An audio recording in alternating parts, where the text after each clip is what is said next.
county, it's not as much population, but at least there you have some hope. Let's look at Mecklenburg. They're at 90%. Now again, this is where the biggest numbers come in, so that 10% can matter, but it's the only big county you have left, and the other guy has 145,000 vote lead in a state he has won twice. So then we come up here and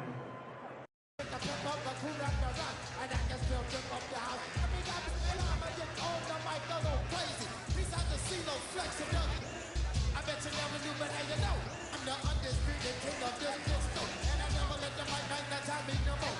The DJ Cool up the whole damn flow. Now I'ma rock around with the greatest of these, and swing like a man on the fly Chinese. And if you don't like it, you grab on these, and now I need some help for the right show.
In Georgia, Donald Trump still in the lead there, 41% of the vote, Kamala Harris with 48.2% of the vote. Donald Trump with a 156,328 vote lead. That is with 88% of the estimated vote in from the state of Georgia. In North Carolina, another battleground where Donald Trump leads 50.8% of the vote. Kamala Harris has 47.8% of the vote. Donald Trump has a 145,388 vote lead over Kamala Harris right now with an estimated 85% of the vote from the target state. In battleground Michigan, Kamala Harris in the lead. She is 51.3% of the vote. Trump is 49%. Kamala Harris is 74,858 votes ahead of Donald Trump. But that's less than a third of the vote counted there. 30% of the estimated vote in from the state of Michigan. In the Commonwealth of Virginia, Kamala Harris in the lead there still. 15.1% of the vote. Donald Trump has 48% of the vote. Kamala Harris with a third 17,375 lead. That is 78% of the estimated vote in from the Commonwealth of Virginia. In New Mexico, Harris leads there too, 52.6% of the vote. Donald Trump with 45.5% of the vote. That is with an estimated 69% of the vote in. Harris with a roughly 43,000 vote lead. Let's go now to Adam Phillip, who is at Harris County headquarters in Washington, D.C.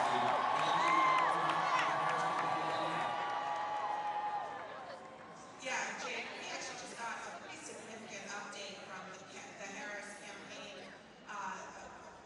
manager, Jenna Valley Dillon, who sent out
show you the live outstanding votes.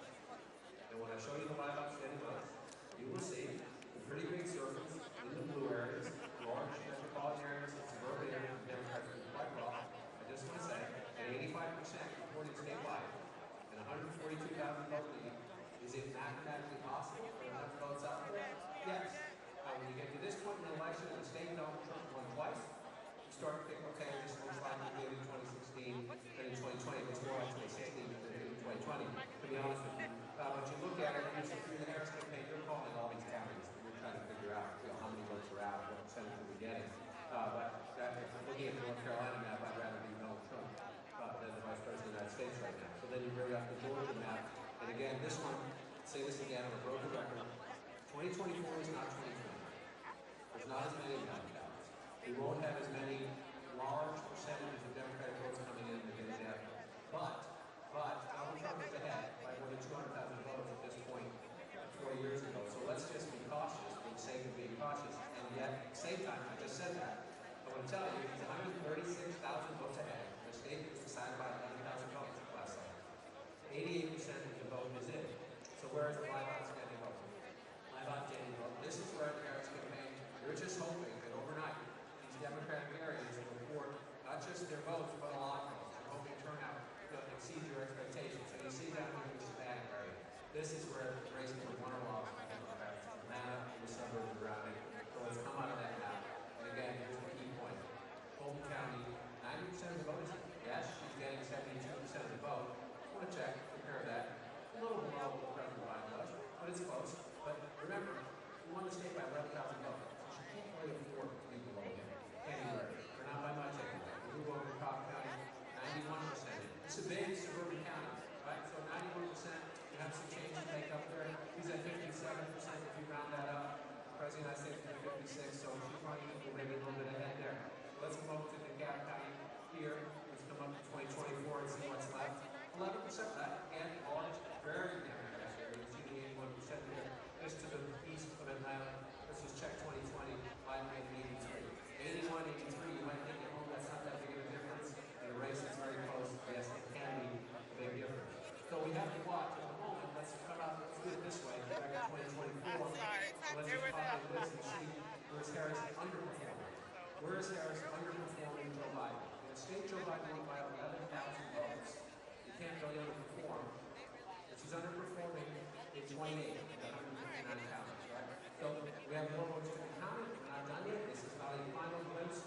When you see out of these rural areas, this is part of the secret of Joe Biden's win in 2020. He got his butt kicked by Donald Trump in the small rural counties. They did better than Hillary Clinton. Blue-collar workers, rural workers, people who work with their hands, they want to do just a little bit better. And in a state decided by 11,000 votes, that can happen. So again, you're asking about the map. We're not done. We're going to count. The Harris campaign will update us. They get their counties, the ground estimates. People are vote estimates can ground, those votes are still outstanding. But if you look at this map right now, I want to switch. Well, let's just check real quickly where we are in Wisconsin. 61%. I want to check Milwaukee. Okay, only 53% of Milwaukee. In the uncounted vote, Dr. Vice President to catch up.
And he won that one both times, 2016 and 2020.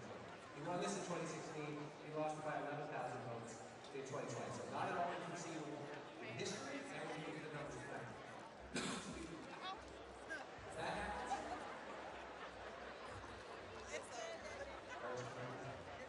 Why did she not miss that? Because 251 plus 19 makes Donald Trump president of the United States. So the rest of them wouldn't matter. I don't believe your votes don't matter in those other states. But in terms of the path to 270, if he holds those leads he has right now in those two states, if they're healthy leads, she cannot afford to lose that. Cannot. And I hope that it's straight to that. Please jump in if you want. I'm sure we'll go back to the national map for one to count. Okay. I want to stick with Pennsylvania and bring in Kate Baldwin, who will be the Republican senator being investigated in Philadelphia. Kate, what do you learn? The only area where you're left is just focusing in on the outstanding mail-in ballots. That is something that we have all been waiting for. I have just learned from a source close to the counting process that the next batch, the second batch of mail ballots that will be loaded and posted, scheduled to 11:55 p.m. That will be tens of thousands of ballots. They're still working through it, so narrowing that number down any further, not possible at this time, we're working with it, but it will be tens of thousands of mail ballots that will be posted at 11:55 just before midnight, adding to what was the first batch, which ended up being 115,000 mail ballots, which is just narrowing the universe of what's outstanding, getting us closer and closer, because John has been talking about, once you get that 50% of the 50% of the vote in, then you can really start seeing where things are headed. And we're seeing Philadelphia, they're not yet at 50%, they're getting closer to it, and these mailing ballots, when they post it at 11:55, we get them right on there. All right, thanks so much. Let's go to the other side. Brian Fonzo, Senator outside of Pittsburgh. Brian, what's the status of the vote there? Jake, a lot of language. We're heading to the finish line very quickly here in Allegheny County. David Boyd, the election division's manager of the county. David, it's going to be counted pretty soon, by midnight. How much of the vote do you think will be in? I believe we're roughly 98% now that we reported. I believe by midnight, I'm sorry, we're 89% reported. I believe by midnight we should be around 98. And to clarify, just about all the mail-ins have been reported by now. All the mail-ins that we have will be counted and tabulated this evening. The only thing that will not be are any military or overseas ballots, which may have an extra week to return their ballots, and they'll be scanned in later. And an illustration is right behind us of votes coming in. Explain to our viewers what these are and where they're going to be put. So these yellow bags are the physical paper ballots that the voters have voted. They're put in these bags and sealed and locked. Seal numbers are traced for chain custody, and they will be locked up and kept here. Just how smoothly has it gone? Because we've heard that it's gone like Ohio, where Sherrod Brown was able to hang on, even though it has been basically a red state for quite some time. And sometimes the migration of this kind of party move in a state takes a little while, takes a couple cycles. Surprised by this? That Sherrod Brown, there were a lot of Democrats who thought like you thought, at the way you posited the question, that he's held on for a long time, he's running tough races, and that he had appealed to enough Republicans over the many years. But Moreno was a great candidate for them. He hung in there, and what it goes to show also is this issue of energy security. It's going to be interesting to see how this continues to play out in Pennsylvania this evening.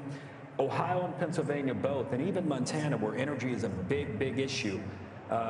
These three Democrats may have run up against a challenge that they can't overcome. This shows you a little bit of break in the blue wall. If Ohio's 10 points and Bernie Moreno takes off Sherrod Brown, don't you, as you're looking at Wisconsin, Michigan, and Pennsylvania, say there are similar issues in these states? That's what I'm saying. No, I don't, Brett, the answer is a resounding unfortunate for me, yes. I think you can begin to see that where that crack could come, if not a whole collapse. Let me make one last point. $161 million spent on the Bernie Moreno raise by the Senate Leadership Fund. McConnell's basically the pact to keep the Senate majority, $161 million. And in part, that's because they understand if we have one more of these things flip, think about what that does to the Supreme Court and the decisions that will be made by some of the justices and there. We're one seat away from a majority for the Republicans, and Republicans have been counting as if it were a done deal all along on Montana Senate, where there's very little vote in, which I think is the reason it's too early to call. Not too close to call, because at this hour, Bill, according to what you just showed me on that map over there, that wonderful map of yours, John Tester's the Democrat John Tester, the Democratic incumbent, is well behind, with only 6% in. Yeah, it seems like he's down. Just getting going a little bit there, right? Yeah, 14 points. But I mean, that's in line with what has been the expectation. But listen, if you look at Ohio, it's the similar issues to Mike Rogers in Michigan, and there's similar issues in Pennsylvania for Dave McCormick. We're going to take a quick break right here. The race to 270 slowly taking shape. 270 is the electoral votes needed to win. The vote count changing by the minute. Check out that popular vote. Check out the popular vote. Our special coverage continues after this.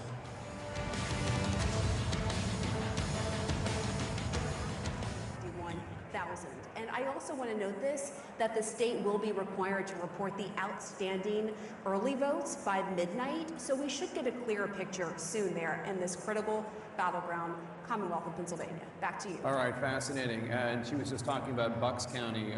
Walk us through Bucks County. This is where Harris had a couple big events there, including that one with Liz Cheney, really making a play for Republican women, especially in Bucks County. And for Haley voters. Nikki Haley got 155,000 votes in the Pennsylvania primary long after she was out of the race, so that was one piece of the competition.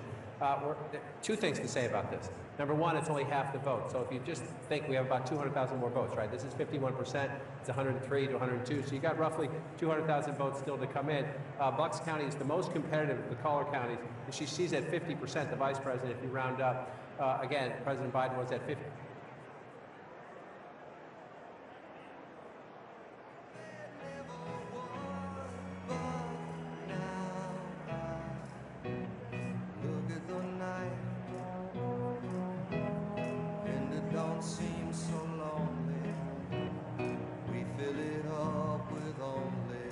CNN projects that the state of Oregon will go to Kamala Harris as expected. Oregon, with its 8 electoral votes, will go to the Democrat Kamala Harris. Let's take a look at the electoral map. Right now, Donald Trump has 211 electoral votes. Kamala Harris has 153 electoral votes. 270 are needed to win. Let's take a look at the key races now. Arizona, Donald Trump in the lead there, 49.6% of the vote. Kamala Harris right behind him with 49.5% of the vote. Donald Trump with a roughly 3,000 vote lead. That's with 51% of the estimated vote in from the state of Arizona. In battleground Wisconsin, Donald Trump maintaining his lead, 50.4% of the vote. Kamala Harris is 48% of the vote. Donald Trump with a more than 50,000 vote lead right now with 63% of the estimated vote in from the Badger State. In the Commonwealth of Pennsylvania, Donald Trump maintaining his lead, 51% of the vote. Kamala Harris has 47.9% of the vote. Donald Trump with more than 165,000 more votes than Kamala Harris, with more than 3/4, 76% of the estimated vote in from the Commonwealth of Pennsylvania. In battleground Georgia, Donald Trump in the lead, 50.9% of the vote. Kamala Harris has 48.3% of the vote. Donald Trump has a more than 131,000 vote lead over Kamala Harris. That's with 90% of the estimated vote in. So they got 10% to go there in Georgia, but Donald Trump in the lead. In North Carolina, another battleground, Donald Trump still in the lead there with 50.7% of the vote. Kamala Harris with 47.9% of the vote.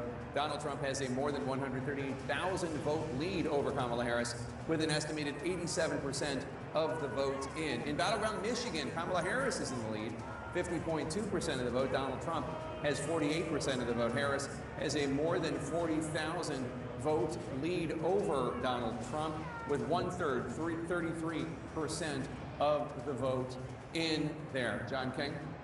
So, Jake, just going through some of these counties in Pennsylvania, again, Joe Biden won the state. Let's go back and show you it. 81,000 votes, right? His birth state. He's from Delaware now, but he was born in Pennsylvania. That was one of the things that helped him, is because he was, as he liked to call himself, the scrappy kid from Scranton. So where are we now in 2024? I was just looking at here. This is Lackawanna County. This is where Joe Biden was born. Scranton, Pennsylvania.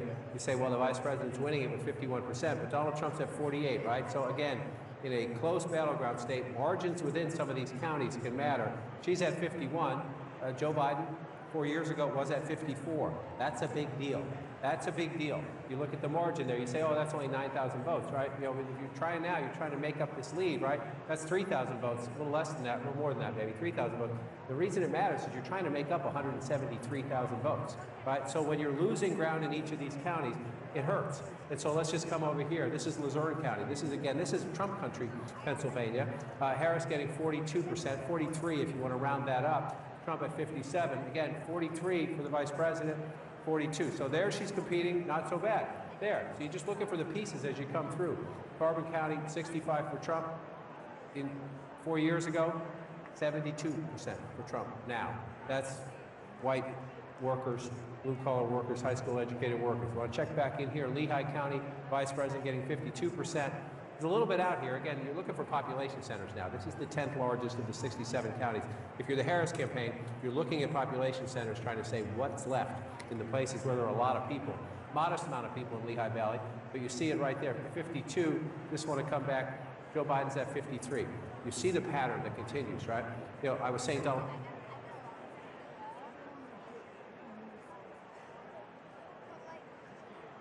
Trump has to improve his standing a point or two in the suburbs. She has to match Joe Biden in the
down, counting out, smiling through the taste of blood in my own mouth. I got bruises and broken bones,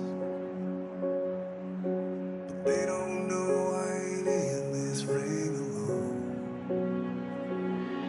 I'm a fighter. No one can say that I'm a running hider. I was born to be a do-or-dyer, a make it rider. Don't throw that towel just yet. Don't cash in that last bet, 'cause I hit harder when I'm tired. I'm a fighter. I get back up. That's what I do. I didn't soldier on this far just to lose. So take your shot. Is that all you got? I'm a fighter. No one can say that I'm a running hider. I was born to be a do-or-dyer, a make it rider. Don't throw that towel just yet. Don't cash in that last bet, 'cause I hit harder when I'm tired. Yeah, I'm a fighter. Oh, no one can keep me down. They didn't know, but they know now.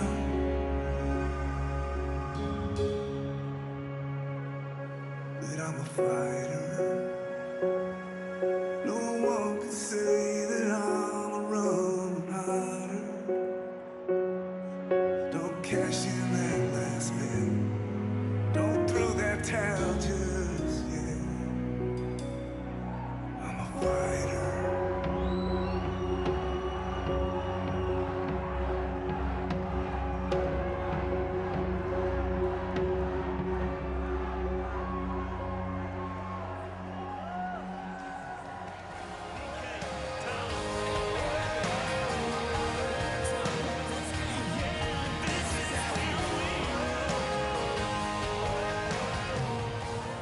Here is Wisconsin. I just want to point out two things in Wisconsin. I want to compare that to what's happening in Pennsylvania, because I think there's a trend that is favorable toward Trump, okay? So here we go, Dane County. I'm going to take you back to 2020. I'll just compare the numbers for Biden and Kamala Harris, okay? So this is Madison, University of Wisconsin, et cetera. Ton of Democratic votes in this county. So she is underperforming Biden's mark by about 1.7 points. And that translates to, it could be tens of thousands of votes. Trump, meanwhile, is up about 1.4 going back to 4 years ago. Let me come up here to La Crosse, all right? You get Democratic votes here in La Crosse, right along the border there with Minnesota. So this is Biden 4 years ago.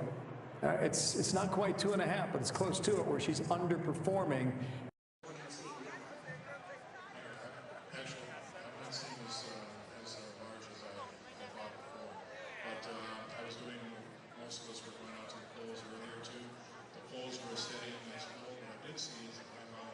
same-day registrations. That will seem to be a much more increase at all the polling sites, and not just one geographical area, whatever demographics, but it was all over that was accomplished. And I talked to each chief inspector, and that is the area that I saw a much increase in the participation, same-day registration. Registration, we saw that on Southern Cedarburg today. A lot of people coming and registering and voting. Thank you both so much. We should just make it very clear, you heard it here from a Republican and a Democrat who are election commissioners, that there is an agreement. This is going to be a free and fair election here in Milwaukee. People are watching every single bit of this and agreeing that things are going as smoothly as possible after that hiccup earlier today. All right, Sarah, Side in Milwaukee, thank you so much. Appreciate it. Let's take a look at Milwaukee and Wisconsin at large. Donald Trump in the lead with 66% of the vote in the state in general. Tell me about the wow counties, if you could, or right around Milwaukee, or the wow. Let me get you on a second. I just put a picture of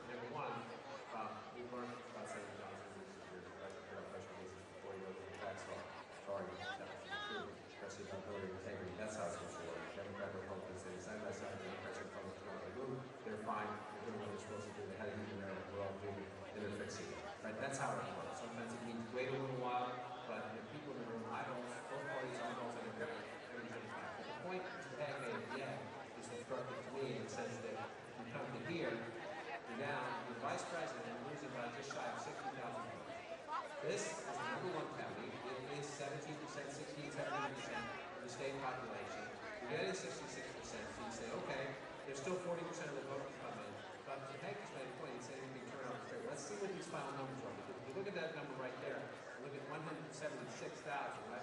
When Joe Biden carried Wisconsin 4 years ago, he said 317,000 and 69% of the vote, right? So 317,000 and 69% of the vote. He's at 66% of the vote. And the raw math, right? You need the higher percentage. So you need that raw math to overcome what's happening in all of this red. Right? Especially, one more check on the wow. Dane County is 95% in. Right? This is Madison, University of Wisconsin. Young voters, college area, tends to be more liberal. 74% for her, 242,000. Again, Biden's numbers higher and the math is higher. That's what happens in Dallas. That's how you don't lose those states. Get out the vote, and get out the vote, and right back to left. And so in a place, state won by 20,000 votes. You saw the vote just right there. So let's go to the wow. You don't go to Waukesha County. It was just here recently, right? This is a place the Harris campaign was hoping, hey, women, you don't have to tell your husband who you're going to vote for. If you believe in freedom, the conservative county, vote Harris. Just don't tell your husband. This is one of the places they thought the House decision to freedom, abortion rights would help them defend the war. Well, they're 91%, we'll see, but 40% is your number. If you round that up, we'll go back in time. It's a tiny bit, but it's not a significant jump where the president was 4 years ago. Trump said 60% if you round up then. He said 59. So a little bit, maybe a tiny increase there for her. So you're moving around up here. You go up to Washington County. This is a big 70% of the vote here. The Trump, she's double checking, come back. You grew up a little bit. You grew a little bit. And then you come over here to the I did well back. But you don't goes on and the former president said 55% of the vote in 2020. I think he's at 56, roughly the same. But so Trump is not underperforming. It's maybe in the market, but when you see that well behind where President Biden was, and now you're waiting for this, there are some other small things. Let's take a look and see what else is out there. But as you can see, the biggest thing is here, and some of these votes out here. Through the Trump campaign, we're talking about can she come back? And through the Trump campaign, we're also saying we're going to push it. Is there more coming in for us? And the answer is yes. They got all that. Yeah, the answer is yes when you look up there. So the next thing we learned from Milwaukee is how many votes, what is her percentage, how does it affect the statewide map, and then how much is left. How much is left? In your biggest area, you have to turn it up. Because then again, I just want to come up here and look at this. Again, Brown County. This is Green Bay. We call it workers. Trump's getting 61. Vice President's getting 37 or 38 if you want to round that up. That matters. Oh my God. He almost shot almost 10 points on not even more. In a battleground state, he's up and she's down. In a place where in the Harris campaign, the Biden campaign, you're not going to win here. You're not going to win here. But if you make it that race, if you make it that close instead of that close, you get a better result. Period. Simple math. Let's go on to the third of the Wall States, Michigan. Jim Sciutto is at the vote counting center in Detroit. And Jim, you have an update on the vote in Wayne County. Tell us. Well, let me tell you, we've been in touch with the Secretary of State's office really every few minutes here, trying to figure out when we're going to get another batch of Detroit or surrounding Wayne County votes. And we're told very soon. They won't put a figure on very soon, but very soon. We know they're working hard, calculating those numbers, counting those votes, and they're not countering any issues with machines, etc. This is just a process of getting the work done. We've also been in touch with Macomb County, where we were outside of Detroit earlier today. They're also expecting, they say, another batch of votes to be reported quite soon. And here where we are in Detroit, this is the location where they've been counting the absentee ballots. Just in the last hour, another 2,500 or so absentee ballots came in. That brings us pretty much to the end of the 100,000 that they expected. And at some point in the next hour, we'll see another U-Haul truck come in with the remaining absentee ballots.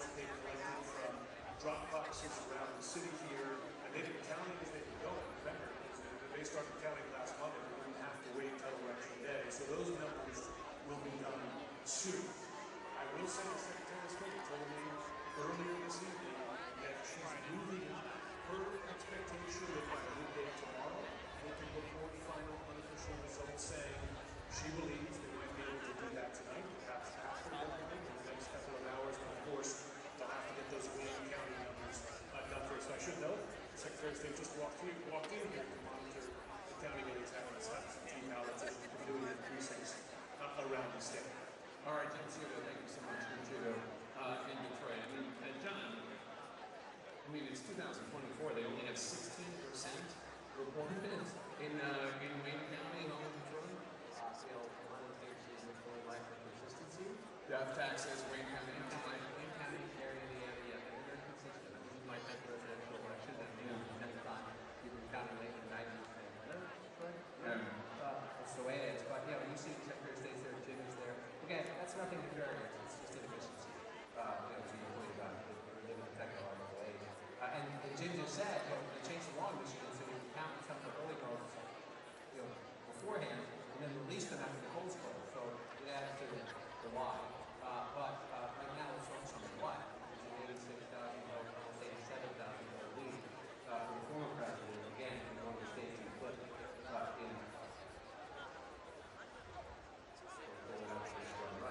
Yes, he's leading all three.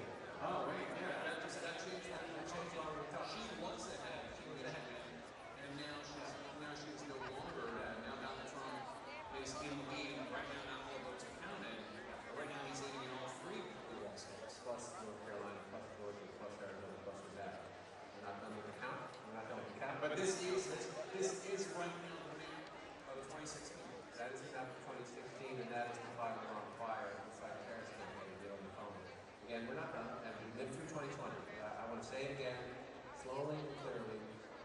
2020, this time of night, there were states that changed, and they were largely, Pennsylvania changed, Trump ahead, in Georgia, things have changed. There's not as many knocouts out there as 2020, so I would not expect a dramatic swing. The question then becomes, state by state, county by county, is the map there? And, I'm making these, trying to be fair, and trying to be possible, it's possible. When you're leading in all of them, and you try, that's what you're shooting for. So maybe they're not going to win. Maybe not going to win. But they're leading right now. So let's just look at what happened here. They come on in. One. It's the small little county. They fill it. And they fill it again. It's the fill. So that's not a lot of votes. Well, that's a lot of votes when you have it there. And then you have it here. And then you have it again here. Okay, 500, 1,000, 2,000, 3,000. All these little counties. 120 votes there. That's only 5% reporting. You say, well, that's not much. It's a lot. When you take the vote for the state, and you have all these counties, and then the question is, so where the Democrats going, right? You've got 83 counties in the state of Michigan. So 56%, about halfway through Kent County, is the Grand Rapids suburb, and she's running a little bit ahead of the president there. But Jake, the big question in Michigan is, when do those Wayne County votes come in, and what do they do with the statewide president? All right, John, CNN has a major projection. CNN projects that Donald Trump will win the state of North Carolina. This is the first of 7 battleground states that we're keeping an eye on, and we are calling it for Donald Trump. What does that mean for the electoral count? Donald Trump now has 227 electoral votes. Kamala Harris has 153. 207 are needed to win. Let's go to Trump HQ in West Palm Beach, Florida, where we find Caitlin Collins. And Caitlin, CNN is now calling North Carolina for Donald Trump. This is the first of 7 battleground states that the campaign is watching with eagle eyes.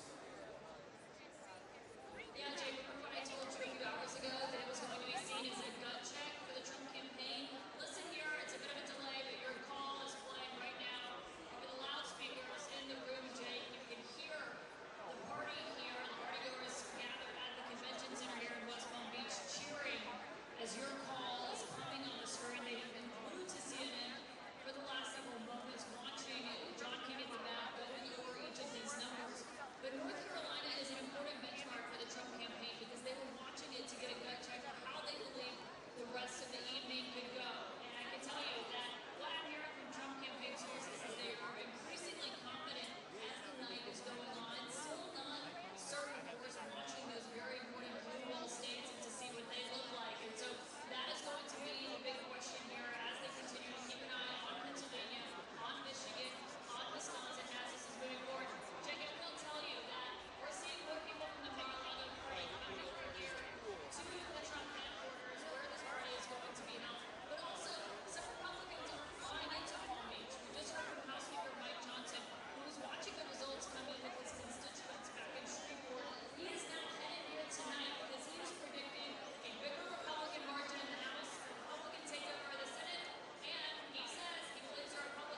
was the most probable pickup for Kamala Harris if that was the role in which we were living.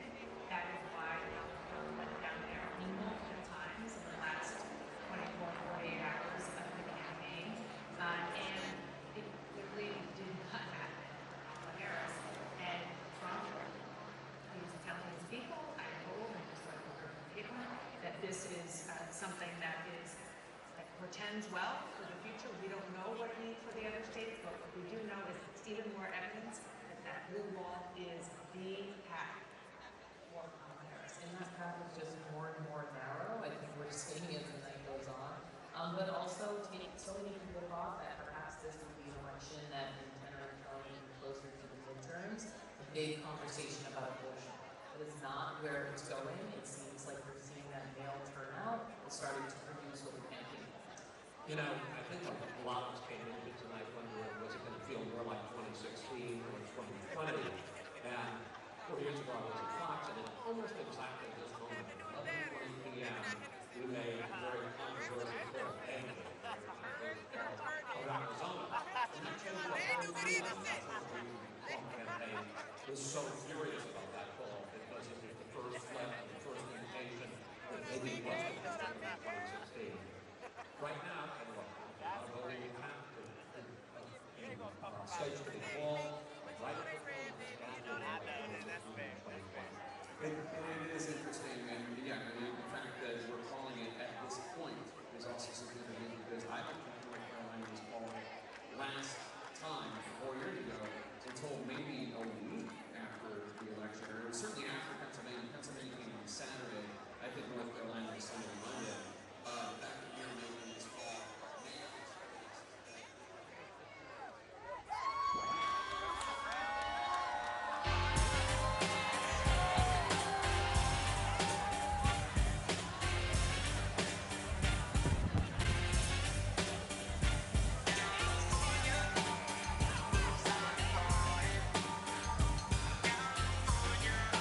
Underperforming what Joe Biden did in 2020, and that ends up what was a narrow edge for Biden.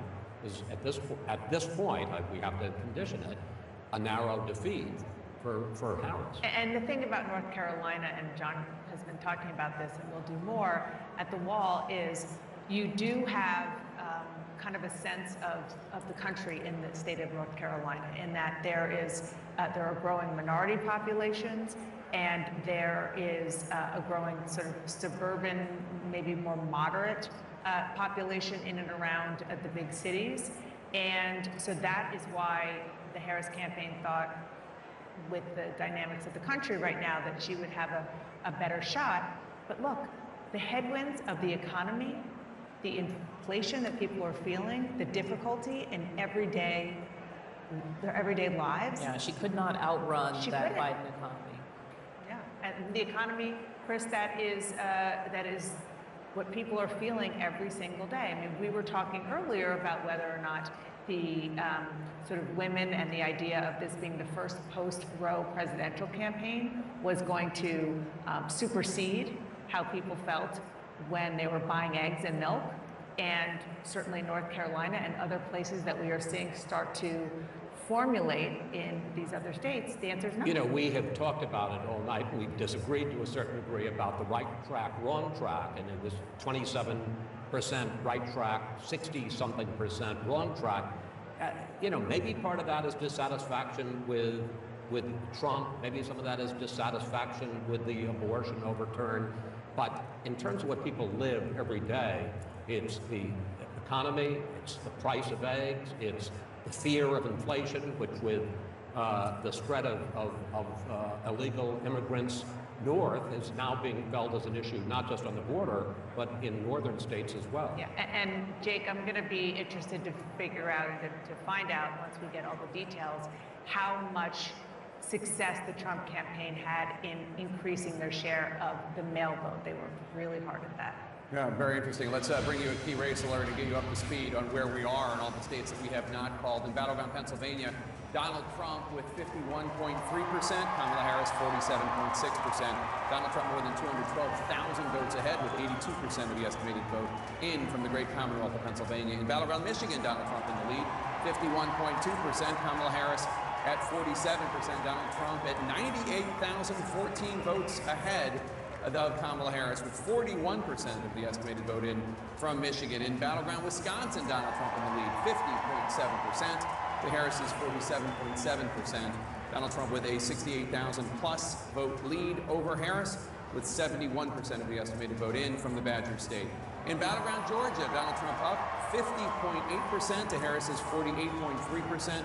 Donald Trump with 128,582 more votes than Kamala Harris, with 92% of the estimated vote counted in the state of Georgia. In the state of Arizona, another battleground, Donald Trump in the lead there, 49.8% to Harris's 49.3%. Donald Trump with a 7,588 vote lead over Kamala Harris. That's with more than half, 52% of the estimated vote in. In Nevada, Donald Trump in the lead, 73%. Kamala Harris with 26.2%. Donald Trump with a 10,985 vote lead over Harris. That's with only 2% of the vote in from from Nevada, only 2%. Boris Sanchez now has some new projections in the fight for control of the U.S. Senate.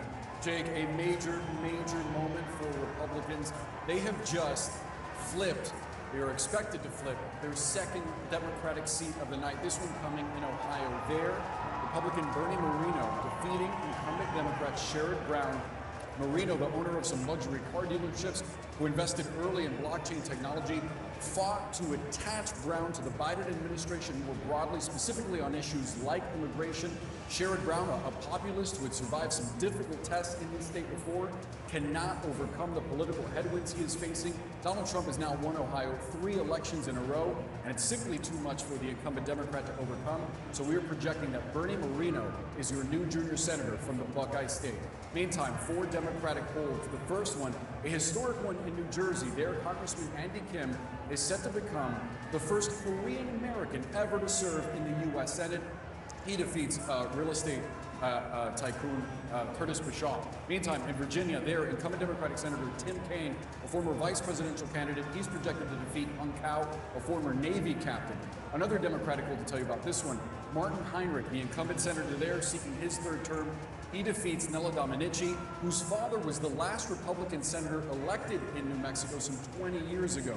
Another Democratic poll to project for you, this one coming in the state of Washington. There, Democratic incumbent Senator Maria Cantwell wins her 5th term as she defeats Raul Garcia, an ER doctor. Now, what does that pickup in Ohio mean for the magic number? We started out the night with Republicans needing to pick up 2 Democratic seats to take control of the chamber with West Virginia and Ohio. They have hit 2, and now they're seeking to pad those numbers. Currently, as we speak, Republicans are leading in 4 seats currently held by Democrats. Let's get you an update on where those are right now with some key race alerts. These are live results coming into CNN. We start with the state of Wisconsin. There, the CEO of California-based SunWest Bank, Eric Hovde, is 29,000 votes ahead of Democratic incumbent Senator Tammy Baldwin, who's seeking her 3rd term in office, 70% of the vote in. We just got an update. The lead pretty much the same in Wisconsin for Hovde.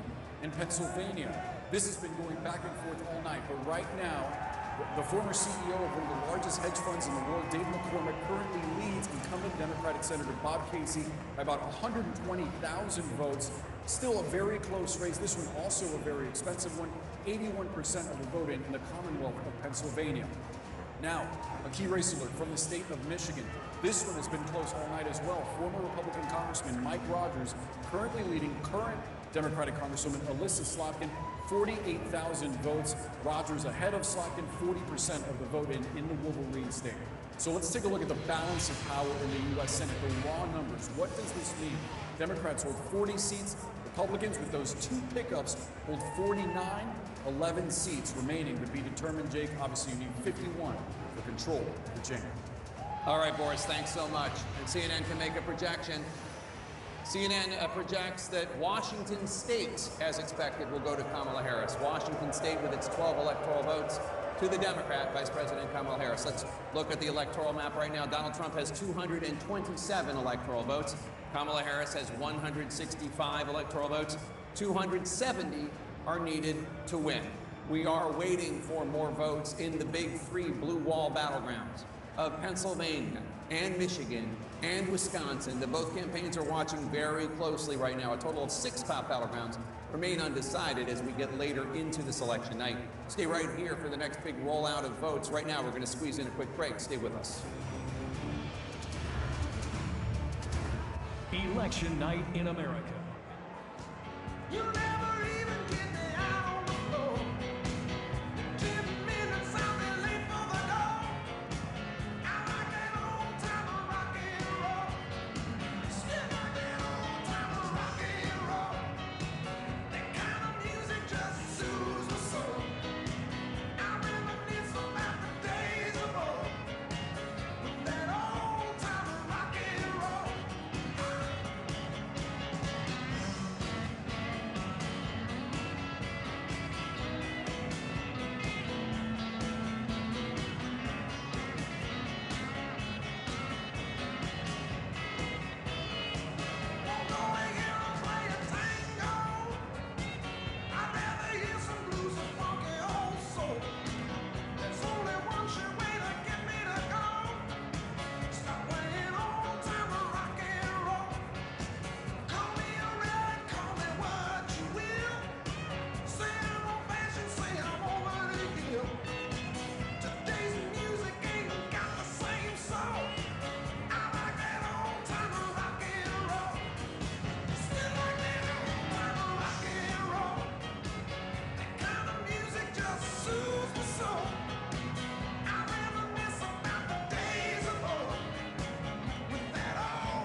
What does that mean for the electoral map?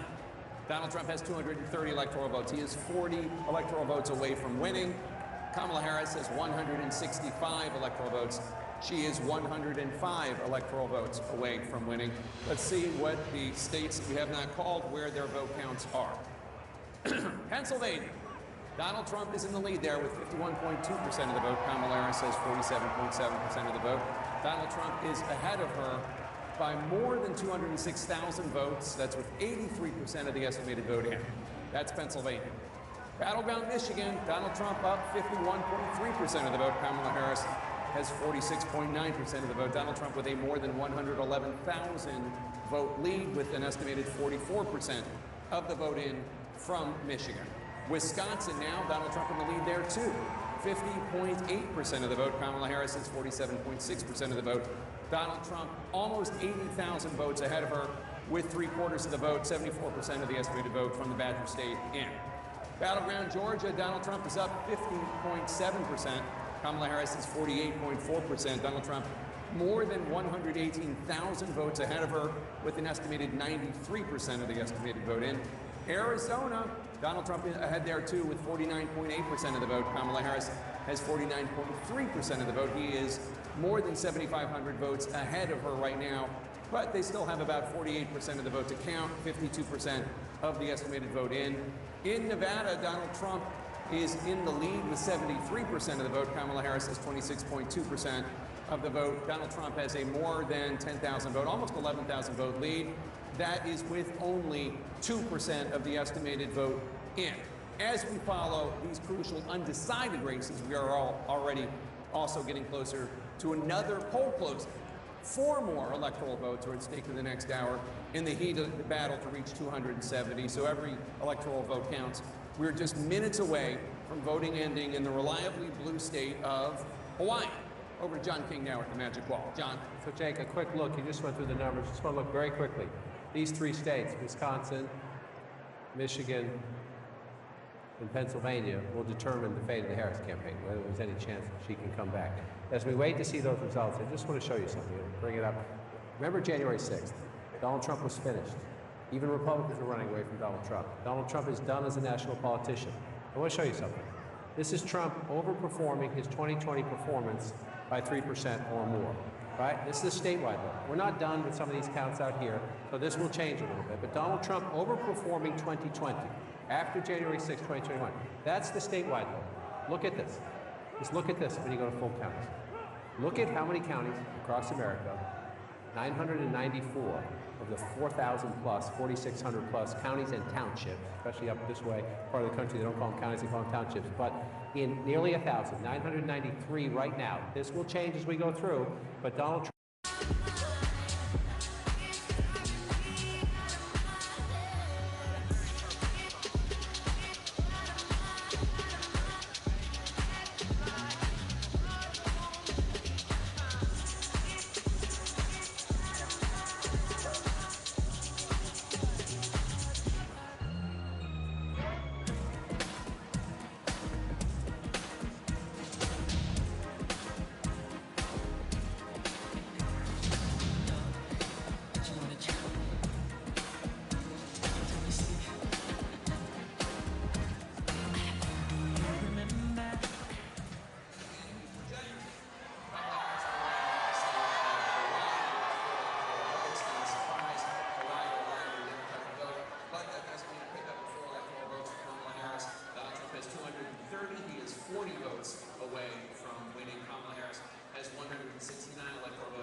Just look at the map right now. You see a lot of red, right? So let's look at the 2020 map. You see the blue, right? The blue wall state, Oregon, Arizona, Nevada.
2 electoral votes. Let's bring in the key races. Where are we with all the states that we have not projected yet? Pennsylvania, Donald Trump in the lead, 51.3% of the vote. Kamala Harris, 47.6% of the vote.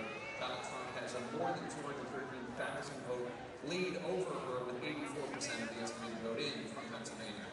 In battleground Michigan, Donald Trump up there, 51.2% of the vote. Kamala Harris is 47% of the vote.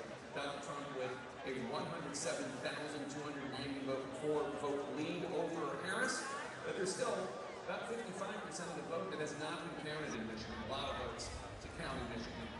Wisconsin now, Donald Trump 51% of the vote, Kamala Harris 47.4%. Donald Trump with a more than 92,000 vote lead over Harris. That's with more than 3/4 of the votes counted in Wisconsin, 77% of the vote. In battleground Georgia, Donald Trump up 50.7% to Harris's 48.4%. Donald Trump with a 118,838 vote lead over Harris, with 93% of the estimated vote in.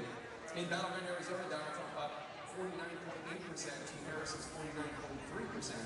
Donald Trump with a 9,600 plus vote lead. That's with slightly more than half of the vote counted in Arizona, 52%. In Nevada, Donald Trump up 73% to Harris's 26.2% of the vote. Donald Trump with an almost 11,000 vote lead. But that is, again, 42% of the estimated vote in Nevada counted. Still a lot of votes to count in Nevada. John? Okay.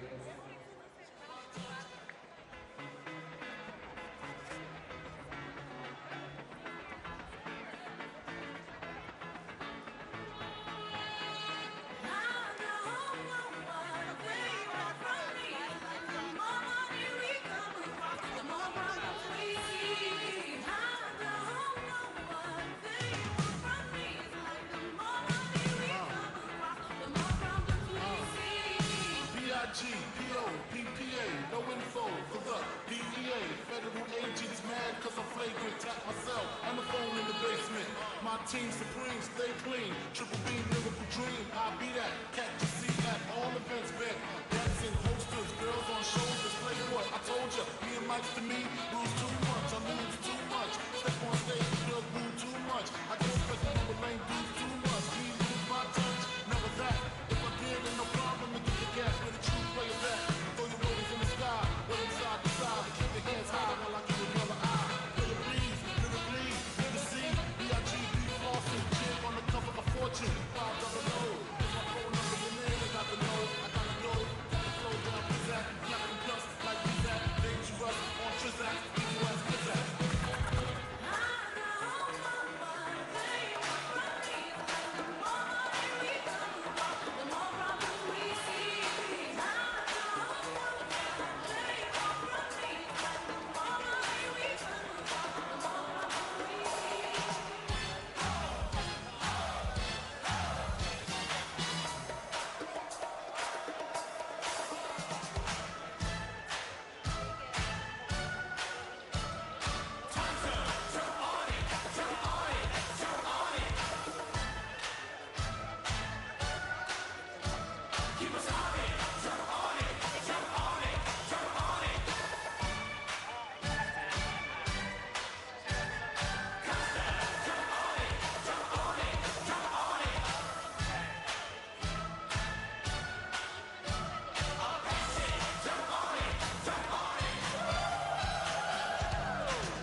Just a reminder.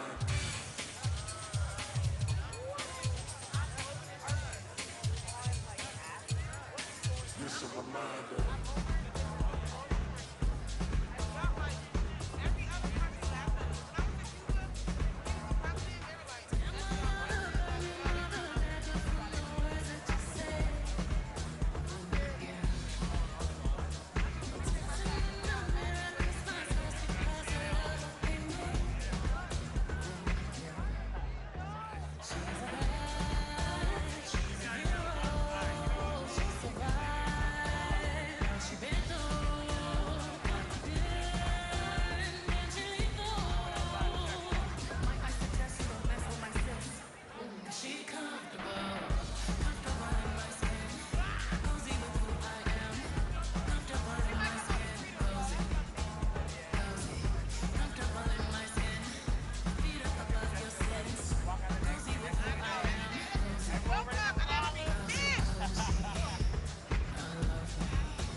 Community in places like Michigan is not that they were going to vote for Donald Trump, but they either were not going to vote or they were going to vote for Jill Stein or Cornel West. I'm not sure if Cornel West is on the ballot in Michigan, but I mean, these numbers don't add up to 100 here, so I'm guessing that there is a better than, my guess would be, educated guess would be there's going to be a better than average showing for Jill Stein in Michigan than in other states. Right, and she worked it hard. She was out there quite a bit. Every trip I was out there, you saw activity that she was in the state or had just been in the state.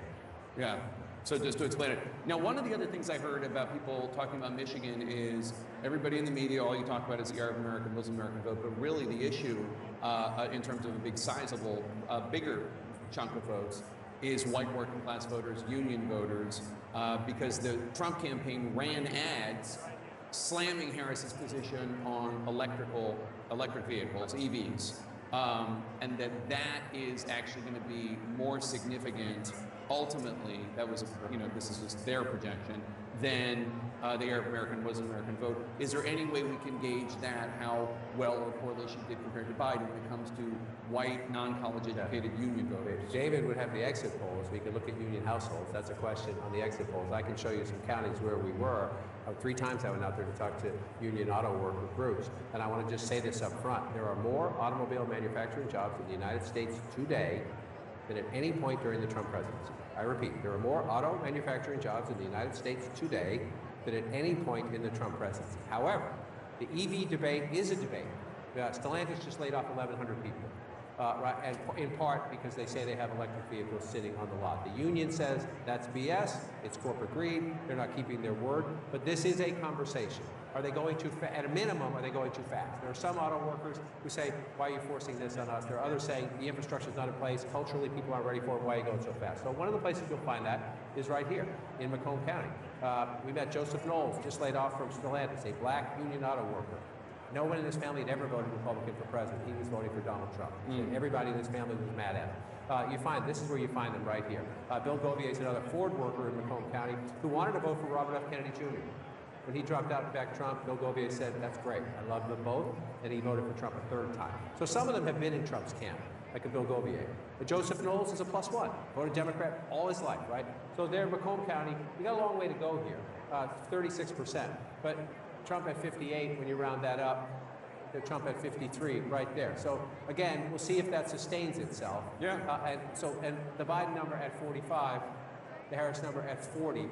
If that's the number at the end, then very hard. Well, there you go, and you can see why not all of that change is from that one issue or that one demographic I described, but that is quite significant if it holds. Let's go to Pamela Brown at the voting desk. Let's jump to Wisconsin if we could, because Pamela wants to talk about Milwaukee and what's going on there. Pamela. Yeah, I've been talking to officials there in Milwaukee County as well as the city. Let's look at Milwaukee County right now. A large portion of the vote that remains is from Milwaukee City itself. This is the largest county. This is the largest city in Wisconsin. According to a source in Milwaukee County, 9 out of 19 municipalities are completely reported. And the source also says that the county clerk there expects all results from Milwaukee County to be reported between 2 and 4 a.m. tonight, Central Time. So these results coming in overnight there from Milwaukee County. That is the expectation. Now, let's dive in here to the Milwaukee City. I just spoke to an official there. Milwaukee City has 27,724 mail-in ballots left to be counted so far. In addition, officials are still waiting for results from 4 wards still, and those would be the day of votes, so from election day. So there's still quite a bit to go to count tonight there in Milwaukee City. For context, 69% went for Biden in 2020. And as I mentioned, this is the largest county in Wisconsin. So we're keeping a close eye on this. All right, Pamela, thanks so much. Let's take a look at Wisconsin as long as Pamela drove us here. So a critical point she makes, 4 wards in the city of Milwaukee still have not reported their election day votes. And again, anecdotally, just texting people out in the state, they said turnout was good. They weren't saying great or gangbusters, they were saying good. So we wait, you wait. But again, so we're waiting for the city. This is Milwaukee plus the suburbs around it. The county is what you see here. But she's at 66% and Joe Biden's at 69%. So when those city of Milwaukee votes come in, that not only does that percentage need to move, but that math needs to change quite significantly if you're trying to make up that. Now, 96,000, that's better than 150,000, right? Simple math, people. We always say politics can be very complicated. Sometimes it comes down to basic arithmetic. Are there enough votes still out there to overcome a 96,000 vote lead? And so if Pam says 4 big wards are still out in Milwaukee City, there's a little bit more in Milwaukee County, the answer is maybe. Right? Again, you're getting to the point where you're drawing to an inside straight flush, but maybe. So then you look around in other Democratic areas, and again, Eau Claire is getting 55% of the vote. I just want to compare that. That's okay, a little better maybe, but it's not a ton of people there. And you come down to La Crosse, you're looking at the blue areas, and you're saying, is there anything? Not much left, right? It's not a huge swing anyway. So even if you pick up some votes, you're not picking up a ton there. So if you're looking at this map now, just want to check votes our percentage here, 95% in Dane County, and these other blue counties around it. I'll hit them for you. You just see they're pretty small population-wise. I mean, not tiny, but again, you're at 95% Rock County, 95% Greene County. 92% Lafayette County. That one is a little bit smaller. So again, the math's getting really hard if you're trying to figure out can Harris win back in Wisconsin. And I would say simply that it comes down to that, and those Milwaukee precincts that are out better be gangbusters. May I do a personal prerogative? May I see the Commonwealth of Pennsylvania? We haven't checked in there in a while, and that's obviously a place near and dear to my heart. And I have questions about it. One of them is Allentown, which is blue right now. Allentown, the city of Allentown is 54% Latino. 54%, and Pennsylvania, as we've discussed, has the third largest Puerto Rican population on the mainland, behind only New York and New York and Florida. So my question is, how is she doing in this Latino area compared to Joe Biden 4 years ago? Again, cannot go granular just into the city of Allentown. Right. You can look at Lehigh County here, right? And I can already tell you, 51 to 48, if you're the Trump campaign, sure, you'd like to win it. But you're looking at 48% in Lehigh County, and you're feeling pretty good because you were 46 last time. Right? And again, within a battleground state, you think margins within the margin, the battlegrounds within the battleground. So, Joe Biden at 53% with 98,000 votes. The vice president at 50% with 93,000 votes. Now, we're not completely done there, but that 5,000 votes makes a big difference. It just does, right? So, and that's there, right? So then you come out here, and you come up, let's just move on up, right? Carbon County, look at this, Trump getting 73% of the vote. He's improved. That's one of the places he's overperformed himself. And then you move up here, this is Lackawanna County, Scranton, Pennsylvania, Joe Biden's hometown.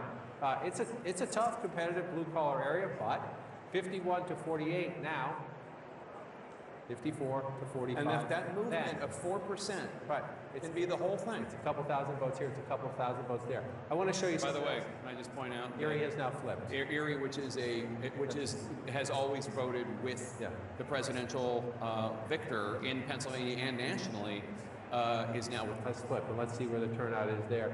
Again, it's one of the 25, they're at 95%. It's very close, but it's always very close. So you see Erie County, very close there, and I just want to come across the state, Northampton County. So you're on the, your Buffalo, New York border, and here's New Jersey here. You've got, 52 to 47 there. Not done yet, but the two multi-pivot counties. Twice for Obama, then for Trump, then for Biden. At the moment, they're going back to Trump. I just want to show one more thing we haven't shown tonight. I just want to bring this up and bring this out. It's not here. It is here. No, it is here. Sorry. I will figure this out eventually. I promise you. I just have too many gizmos. Just want to come in here. Come on. I'll show you this. So let's go out nationally first. Everyone's been talking all night long about the headwinds. There'll be a lot of questions asked about this afternoon.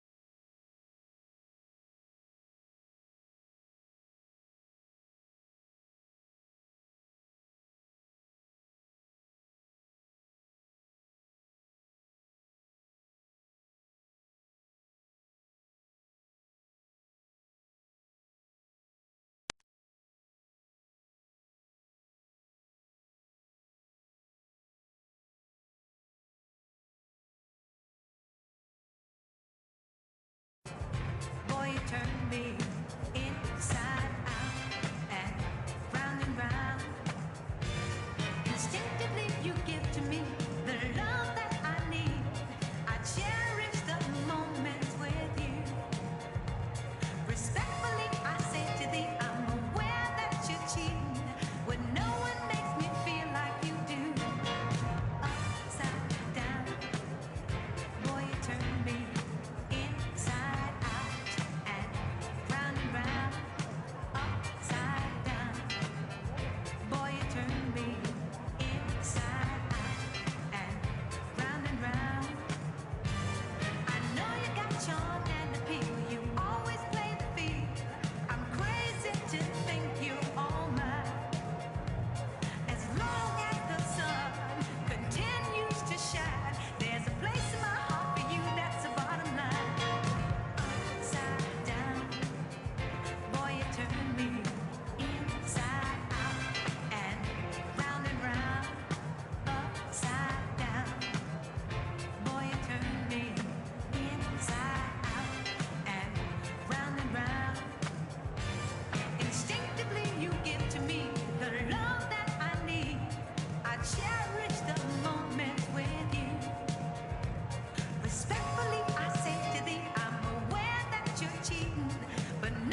the Fox News decision desk has not made that decision yet.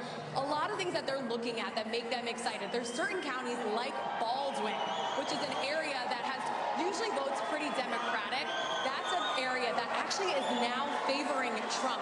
It's also predominantly black, and it has 2 universities there. So the fact that that area is going for the former president probably says something about the young black vote and the young vote in general. You probably heard some cheering. That's because they have us up on the screen behind. They heard us on because the people here, guys, they're waiting for you to make the decision because, like I said, at 10:30, they called it for Trump, but obviously still waiting on Fox News to make that official decision. Brett, Martha? Yeah, Madison, you know, that area is really come around in recent years because they thought, the Harris campaign thought that they had a real shot in Georgia. We haven't called it yet, and there's a reason for that. They're just waiting for other vote to come in. But there's an excitement there that they're finally going to get over the top. Oh, absolutely. There is an excitement here. And we've been talking to folks on the ground. The fact that Georgia will most likely flip for former President Trump again.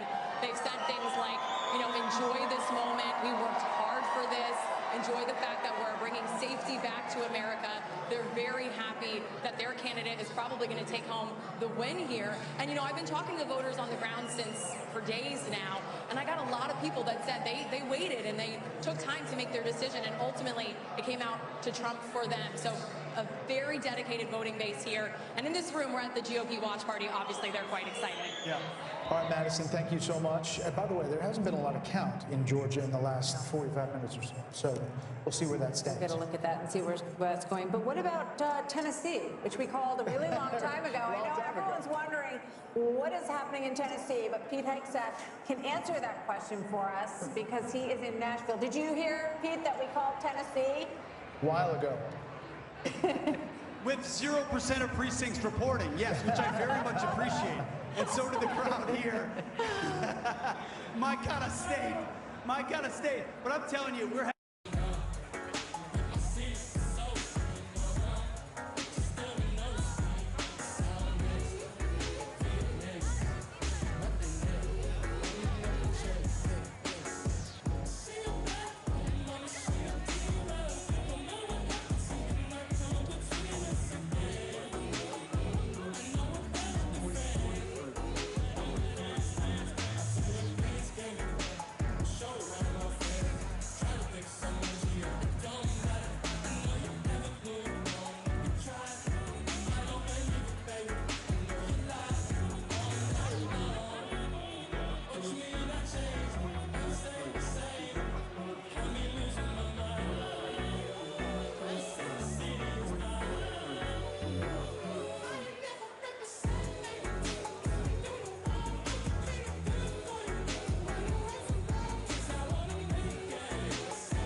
They just sent my fat text.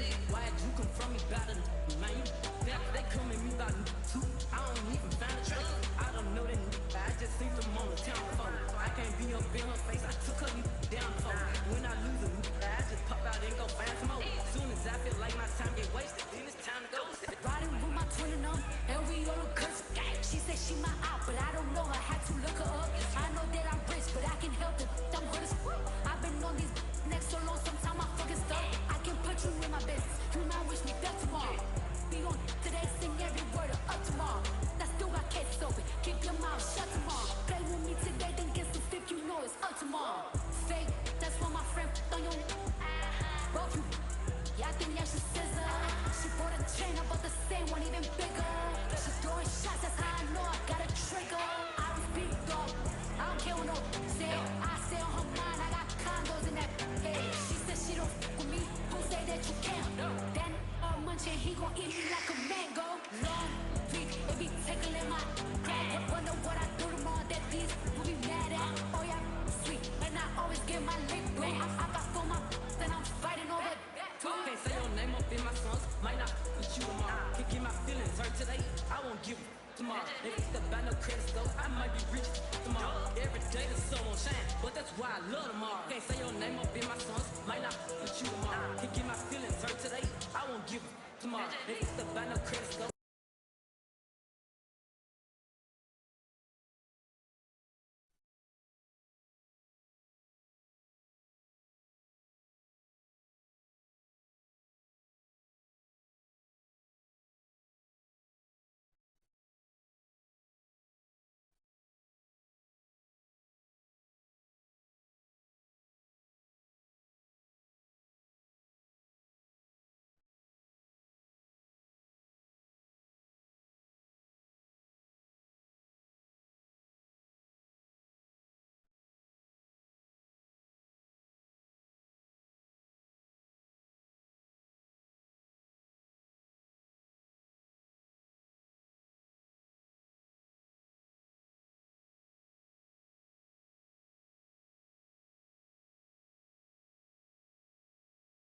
Educated women, it wasn't the overwhelming win that we thought it was going to be or that was projected in some of these very prominent surveys.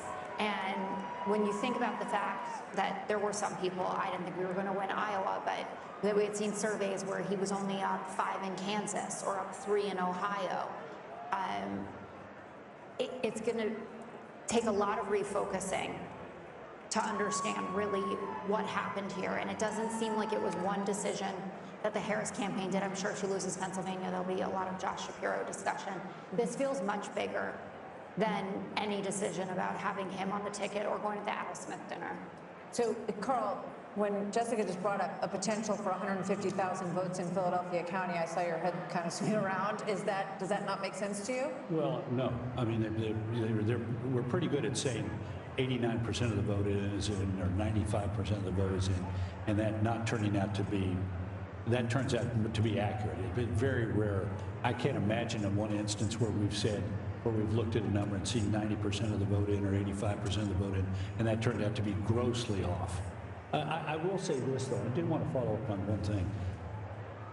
Think about all that she had to face. This is an abysmal number when it comes to the approval of the sitting president. No party has elected a president when their sitting incumbent.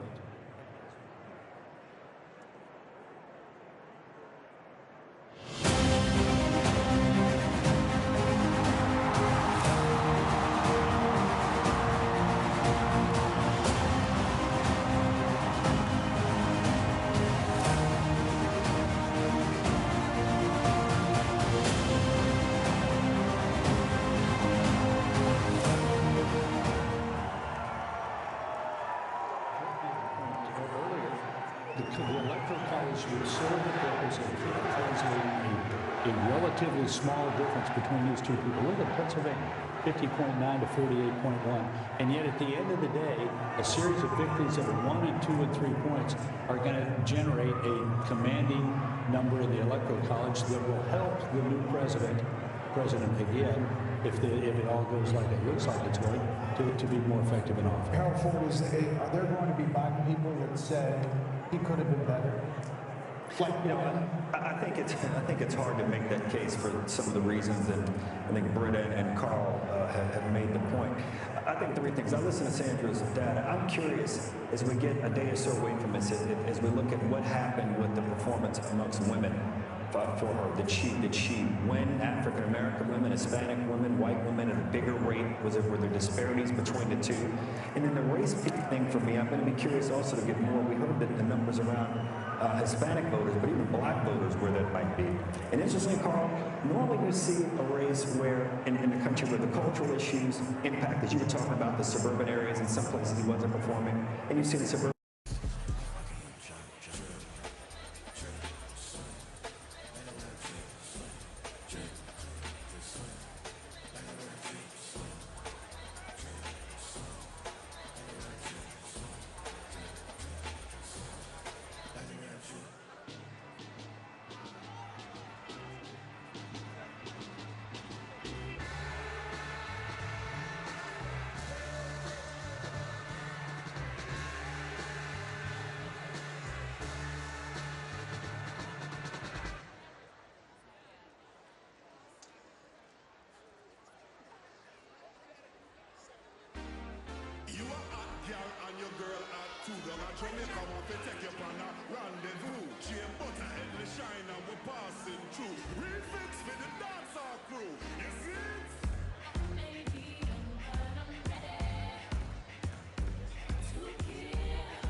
Please welcome Harris for President campaign co-chair Cedric Richmond.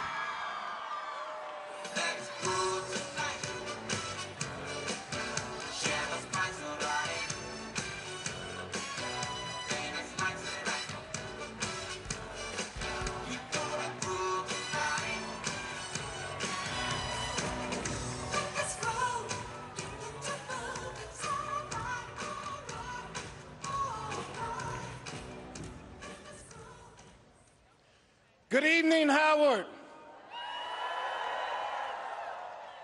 Good evening, HU.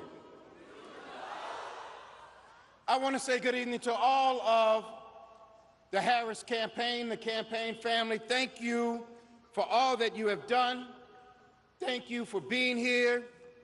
Thank you for believing in the promise of America. We still have votes to count. We still have states that have not been called yet. We will continue overnight to fight to make sure that every vote is counted, that every voice has spoken. So you won't hear from the Vice President tonight, but you will hear from her tomorrow. She will be back here tomorrow to address not only the HU family, not only to address her supporters, but to address the nation. So thank you. We believe in you. May God bless you. May God keep you. And go HU and go Harris. Thank you all.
Campaign in Kent County, Grand Rapids. He did it again in 2020 in a losing effort. He did it again just this past weekend, Monday night at midnight, right? He rolled into, wow.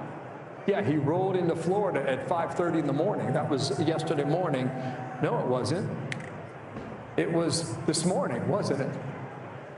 Right. Because it was Wednesday, right? Okay, you follow me on the calendar? Okay, yeah, okay. But it's been stubborn. It appears that it'll stick that way as well. Kent County and Grand Rapids will stay in the blue column. It's a changing area, you know, this west coast of Michigan. But what I'm seeing right now, even though you have just about 60% of the vote in, I'm seeing a lot of red lining up and down Lake Michigan. And for a while, you know, that had changed. It seemed to be shifting a little bit. There's a county right here called Muskegon, beautiful part of the world. And that had seemed to be drifting in the Democratic column as well. But Trump's got a firm grip on it now, 16 points. And I'll just go west of Muskegon, or sorry, south of Muskegon, west of Grand Rapids, is Ottawa County there. Like for years, this was like a Republican bastion. Trump kept it that way in 2020, went in by 21.5 points. In 2016, in Ottawa specifically, you ran away with it at 30 points. And so it will stay that way tonight. And let me just come out to real-time data here and let you know where we are statewide. You've got some vote out there, but you see this margin here yet again. Just as I'm talking here, guys, it's ticking higher. 210,967, 6.3 percentage point lead in Michigan. I'm not going to say it because it's not my job, but it looks like the blue wall could stay intact yet again for another year where it votes in unison with the winning party who takes the White House that year. Since 1988, that has held. I think we're getting ready for a call. I think we are too. Are we? Fox News can now project that the state of Georgia will go to former President Donald Trump. This was a really hard-fought battle. If you think about Georgia loses it last time to President Biden by 11,779 votes. For some reason, that number sticks in my mind. And this is a big win. He went there, campaigned there, and so did Vice President Harris numerous times, thinking that Georgia could stay in the Democratic column. You know, he had a difficult relationship with Governor Brian Kemp. If you remember, 4 years ago, after losing Georgia, they tried to salvage 2 Senate races in Georgia. A month later, special elections. That didn't go well either. So this is a very big win for former President Trump to, you know, have this redemption in Georgia tonight. So now we are at electoral college vote, 248 for Trump and 216 for Harris. We have a panel. We're welcoming in Darren Shaw, a member of the Fox News Decision Desk. Welcome in Juan Williams as well, along with Karl Rove. Darren, I got you out here. We were going to say, what happened? Are we calling Georgia? And then you push the button. Are you here to tell us that we were right when we said you called Georgia? Yeah, that's exactly right. I mean, I thought you were going to come down here to grill me, and we preempted that. What else are we going to call? You guys called Georgia the nigger time for you, Darren. That's exactly right. While we have you, how do you see this night? And was it like you thought going in, and as you look at the blue wall there? Well, I think 2 things. This is an election that is unprecedented by my standards because the more data I saw, the more possibilities seemed to unfold. There was stuff a couple weeks ago I didn't think could happen. I didn't think Trump could win, let's say, the national vote. I'm not saying he's going to, but that was something that nobody thought could happen. They thought he was capped at 47, 48%. That's a possibility. We had a lot of conversations about whether these swing states were going to move together or whether they were going to sort of crack and each move separately. There's a possibility tonight that, I didn't think this would happen earlier in the afternoon, but that he could sweep all of them. That's not a prediction, but it's something that's within the realm of possibility with the data we've seen. You're saying blue wall turns into a red wall? It's possible. And that wasn't something anybody was talking about. People talk about Michigan in particular as being the toughest state for Trump to crack. Now, Bill showed the data recently. We've been looking at it for hours. Michigan's looking very difficult for her right now. All these toss-up states have been within a point or 2. So is there any way to look at what you see now and say this could be a win in a larger percentage than that? I mean, a lot of these states are still close, but... Right. What we're looking at right now, we have sort of model data, and we're looking to reach a certain level of statistical significance to make a call. But we're also looking at what we call the outstanding vote. And so, for instance, in the case of Georgia, we were modeling about 835,000 outstanding votes. A lion's share of them were coming from suburban Atlanta.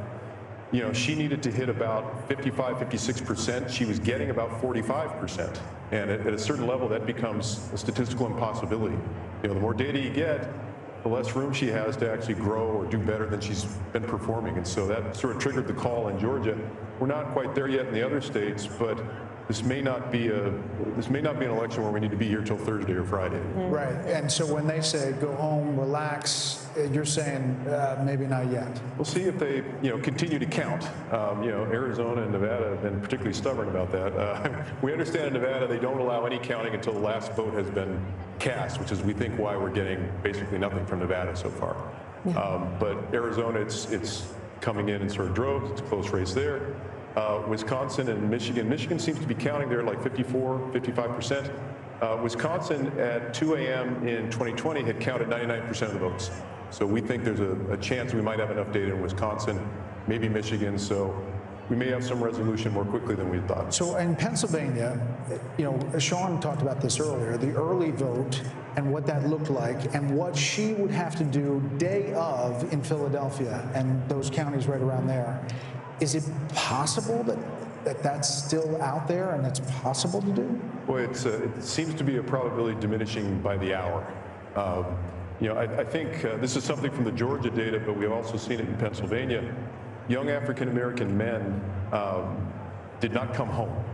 Part of the African American vote came home to her, but a lot of it didn't, and there's a gender gap there. And the Georgia, I think, I have to run the numbers, and I'm not going to lay this at the feet of any demographic group in particular, but she really did seem to underachieve amongst African-American males, especially young African-American males. I mean, it just makes me think about Michelle Obama and Barack Obama, the former president, and the very strong appeals that they made. Michelle Obama said, you know, don't let your husband or boyfriend's rage dictate your vote. President Obama talked about bringing out brothers and scolding them. That does not seem to have been a strategy that worked. Darren, did the Fox News voter analysis track with what you saw with raw vote as you went around the states? Yes. You know, there were a couple. What we're doing early on is we get this early vote from Indiana and Kentucky. It allows us to kind of figure out, is the FNVA performing consistent with the data? There were a couple states where Trump overperformed a bit. Florida was one. We were a little concerned that we might be overestimating Trump's performance in rural areas. But the more data we got, the more that didn't seem to be the case. It seemed like he was basically hitting what we thought he would hit. I mean, we've got the brain here. Did anybody else have a question for Darren? I'm curious about immigration and what you've seen in terms of how much that played into the votes in some of these states. Well, I think the one thing we can say is that it didn't repel people. In particular, there was some talk about the Hispanic vote coming home over the issue of immigration. That did not seem to happen much at all. You know, the FNVA suggested, I think it was 40% with Trump's performance amongst Latinos. That ended up being, I think, within 13 or 14 points of Harris's. I mean, if you showed me data before the election and said, you know, that he's going to get 15% of the African American vote, 40% of the Hispanic vote, I'd say that's an awfully tough night for a Democrat to win an election.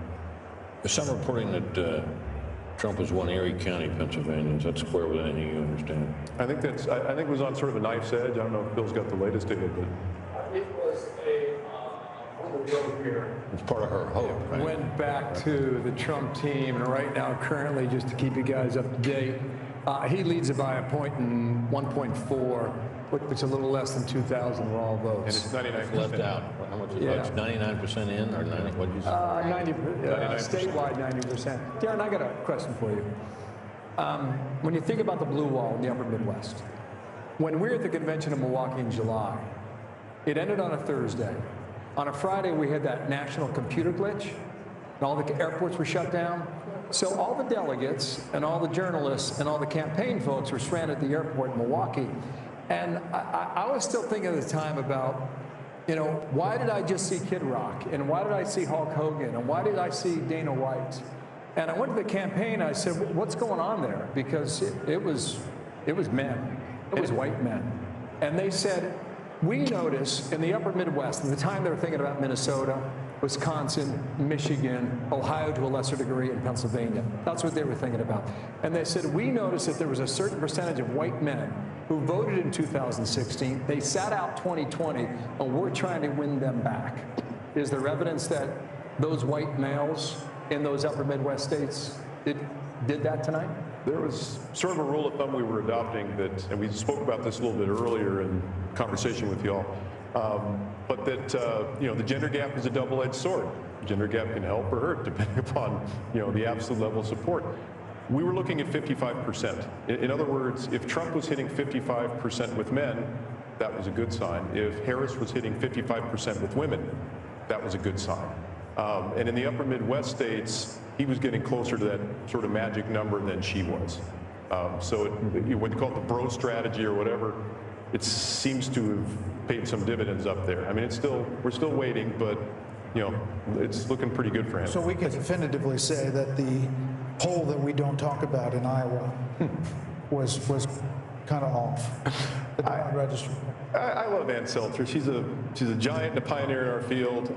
I think, you know, what we were looking at, ironically, was not so much the top line in that race, but what Seltzer had said was that senior women were breaking away from Trump over the abortion issue.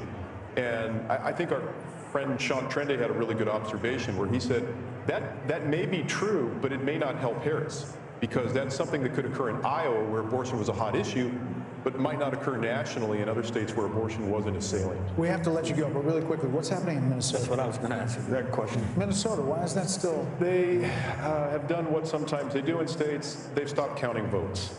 Really? And we're kind of close All to... we've been through with that? After all we've been through? We're at a level where we're close to statistical significance, but it's not quite there yet, and there are still... Tim Walz in charge of that? Yeah, Well, there you go. rumor has it. We have to let you go because you have some more data crunching to do. We appreciate you coming Thank you, by. Darren. Thanks, You Darren. guys help a lot. coming by. Thank you very nice to see you guys. Thank you. Let's check in with Aisha Hosni at the Let's Trump do that. campaign headquarters. Aisha? Hey, you guys. Well, all signs here are pointing to perhaps imminent remarks from the former president shortly. The biggest dead giveaway was a short while ago. Somebody went onto the stage right behind me and put up the glass for the teleprompter. So perhaps somebody will be speaking to the crowd here shortly, and that might be the former president. We've got eyes outside, our security details outside watching to see if the motorcade arrives from Mar-a-Lago. I did get a video from someone at the Mar-a-Lago party a short while ago, and folks there were jubilant and cheering and clapping. They had Fox News on the screen. They were watching as we were calling states and more races for the former president. The excitement here is climbing every minute, and people here are anxiously awaiting to see if the former president shows up here tonight and perhaps gives a victory speech. Back to you. Well, Aisha, So thanks. thank you very much. Cough drop. Head back there. If the former President Trump is about to take the stand and speak there. So we're going to keep a close eye on that. 1 a.m. in New York. Polls have just closed in Alaska. The Fox News decision desk says it is too early to call.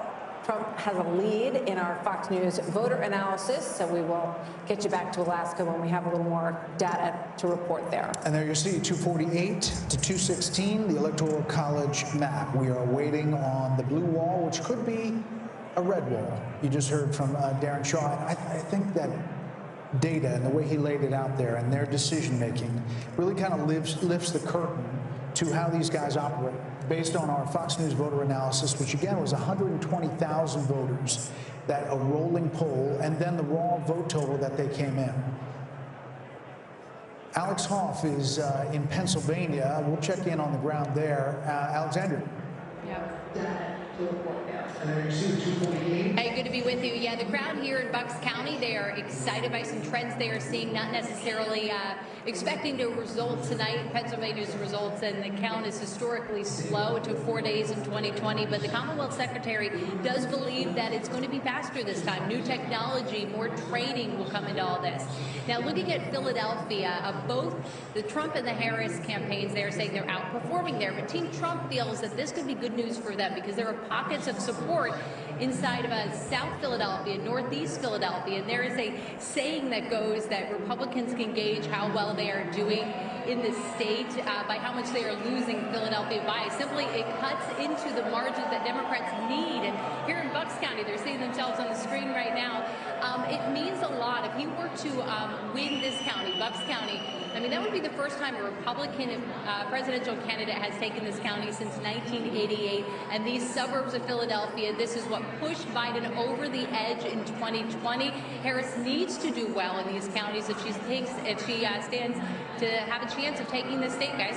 Brett, Martha? Alex, thanks. You. So let's go to Bill and see, what are you cooking up over there, Bill? You know, I was just looking at New York. You know, we heard so much about MSG and the insult comic about the Puerto Rican joke. And, you know, Trump, you know, New York's his home, right? I'm now living in Florida, Mar-a-Lago, but just look at this. I'm going to go ahead and use the slide bar and just, okay, 8 years ago when he's running against Hillary Clinton, this is his margin in New York, all right? 37.5 compared to almost 59 for Hillary Clinton. And then against Joe Biden, it was, what? Was it? Oh my gosh. It was 0.3 of a point, all right? And now we come to 2020 and see the numbers on the board here. That's a pretty decent performance. And we're just getting some insight here in the New York City. He did well over 40% of the vote here in New York as well. One thing I was checking out here, guys, this is the number, right? Path to 270. I guess in theory right now, if you were to close out, you know, you're at 248, if you were to close out Pennsylvania, and even though Alaska has ranked choice voting, which could take a while to post a number here, nonetheless, that would put him right at the number of 270. So even around the blue wall, it's possible too. That goes back to the argument that we've been talking about for some time now, that Trump had more paths to the Oval Office than Harris did. Let's go check on Pennsylvania one more time here, and we'll see. Okay, it's holding steady at 3.5. 90% of the estimated vote out there is now reporting here. In Michigan, you know, the blue wall, 6.3, so that number is stuck a little bit here. Estimated somewhere, maybe 40% of the vote still missing there in Michigan and Wisconsin. You know, maybe we get some more numbers in. It got 85% of the vote in here, and you know, Trump's holding on to this 4.2 advantage in Wisconsin.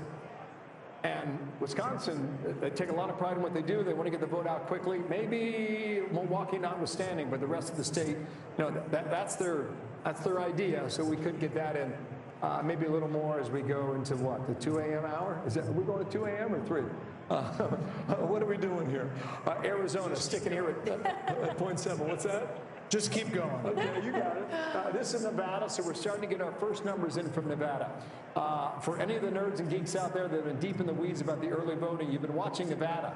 And Nevada's been a pretty good marker there for Republicans. This is a quick count here now. It's saying 75% of the vote is in, and Trump's got a firm lead at 3.4 points, roughly just a tad under 35,000 votes. Clark County, Las Vegas, 70% of the votes in the Silver State here all come from Nevada. Let's see what's happening right now. Okay, Harris, just a tick over 50.2 with 80%. I want to go comparison's sake, 8 years ago, why not, right?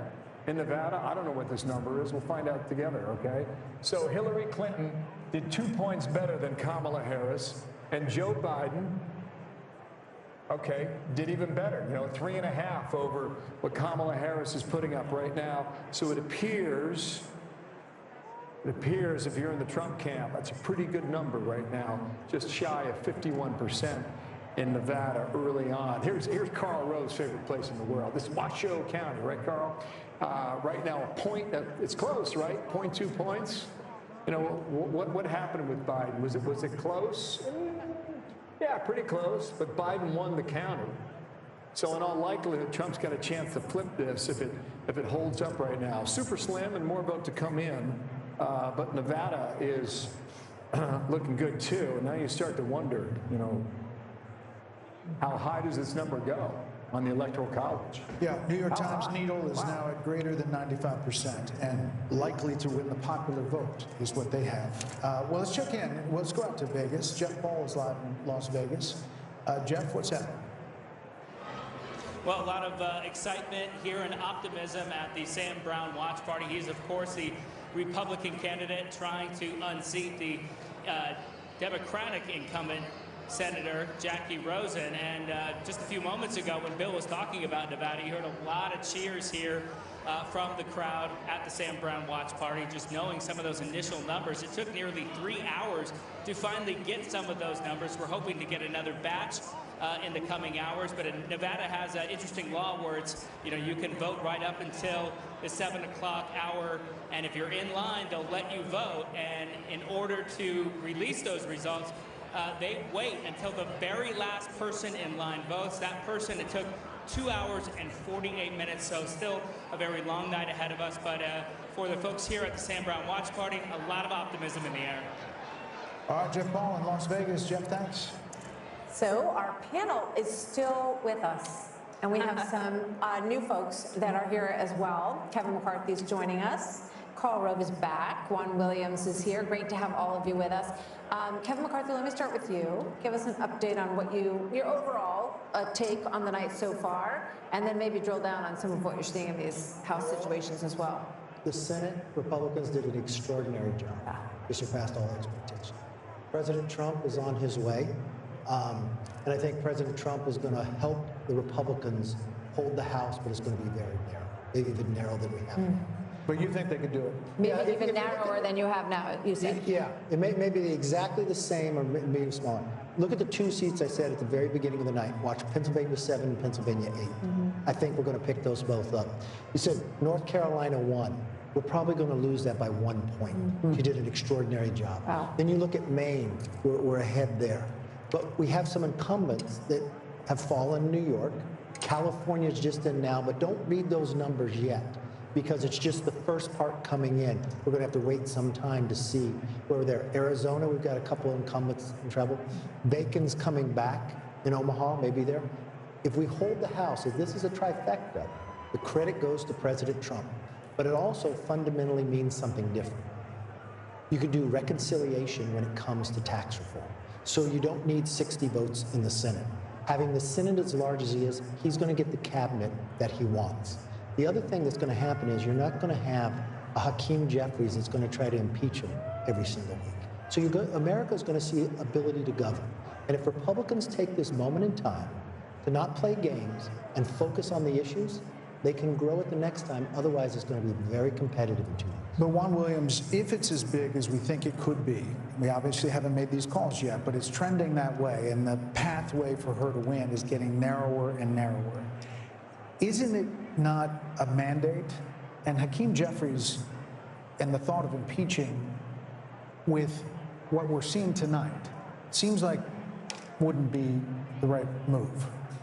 Well, I think the Democrats are, well, dispirited at this moment, and I think that the likelihood, as we've pointed out, is that Trump will be the president.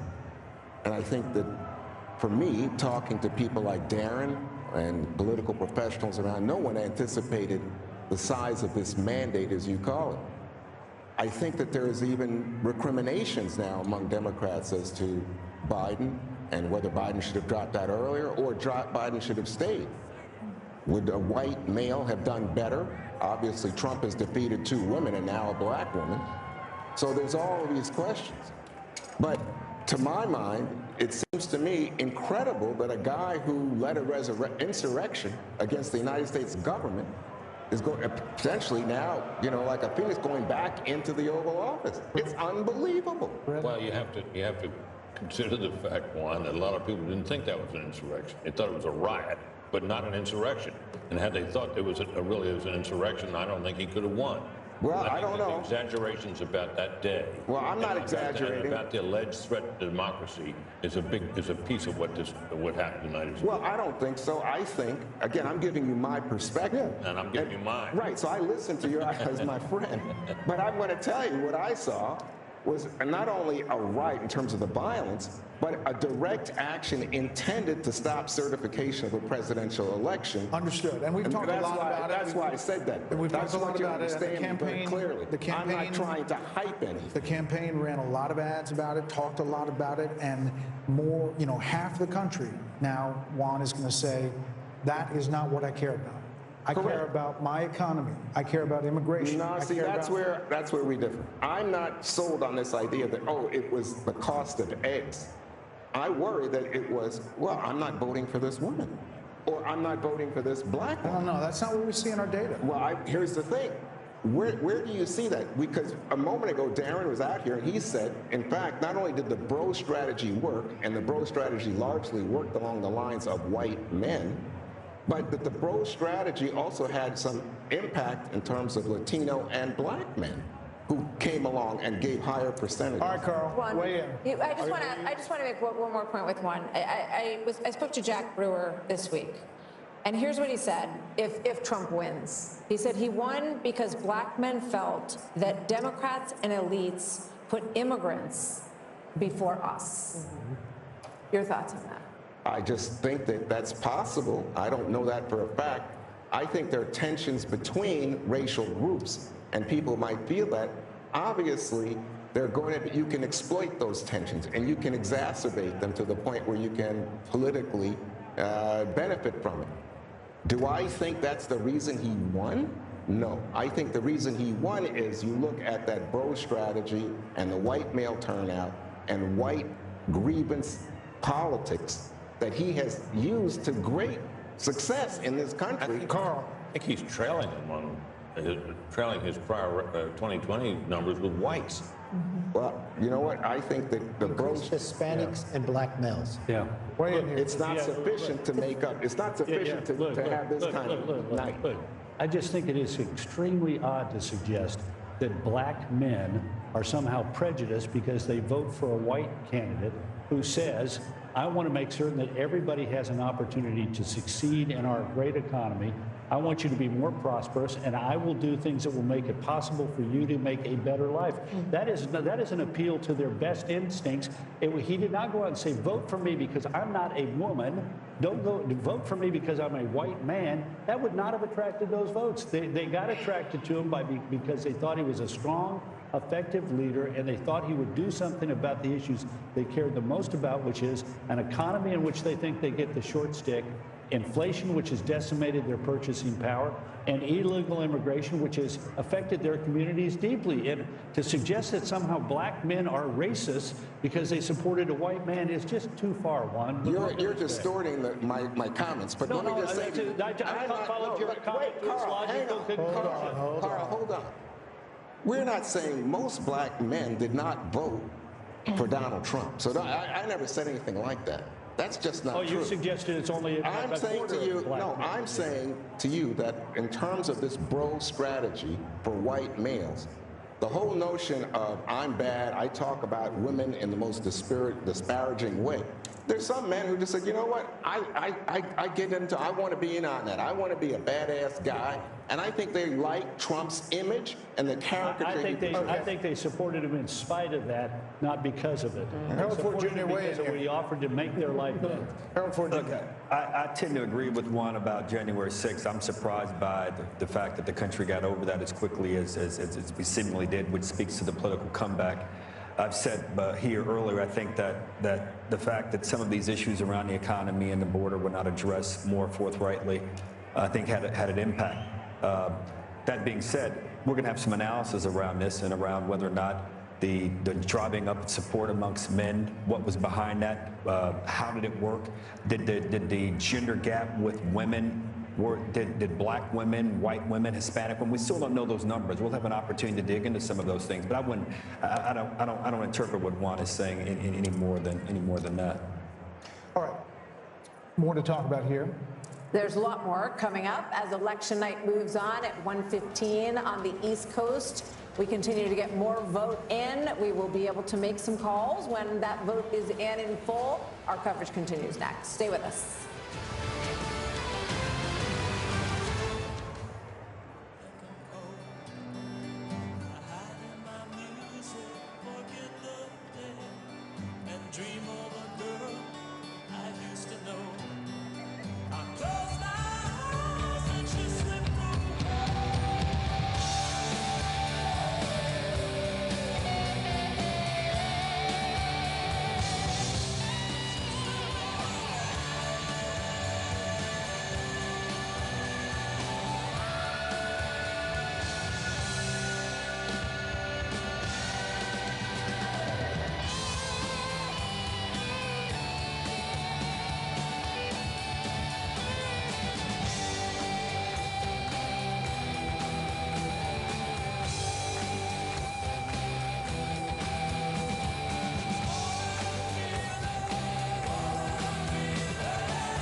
Watching the sun bake,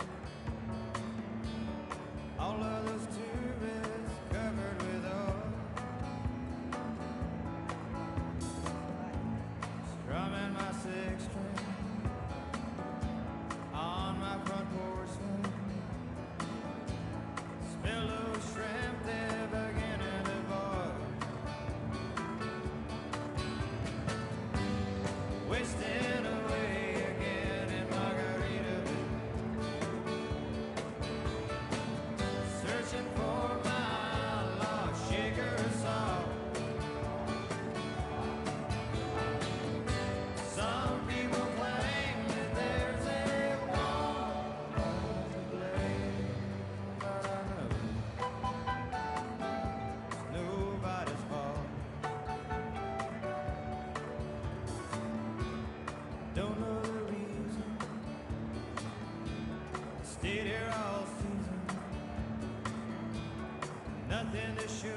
Movement from the Mar-a-Lago Trump group, including former President Trump, who is in a very good position to be the next president this evening as well, is heading over to the Trump headquarters, where there are a few thousand people who have gathered for this evening. So we'll keep a close eye on that. Obviously, when he shows up there, we will take you there live. Well, those guys had two Make America Great hats on. I saw someone with a really large one, yeah. As we look now at what we have, Pennsylvania. Is this a call, ladies and gentlemen? We are now projected that Donald J. Trump will win the state of Pennsylvania. Former President Donald J. Trump.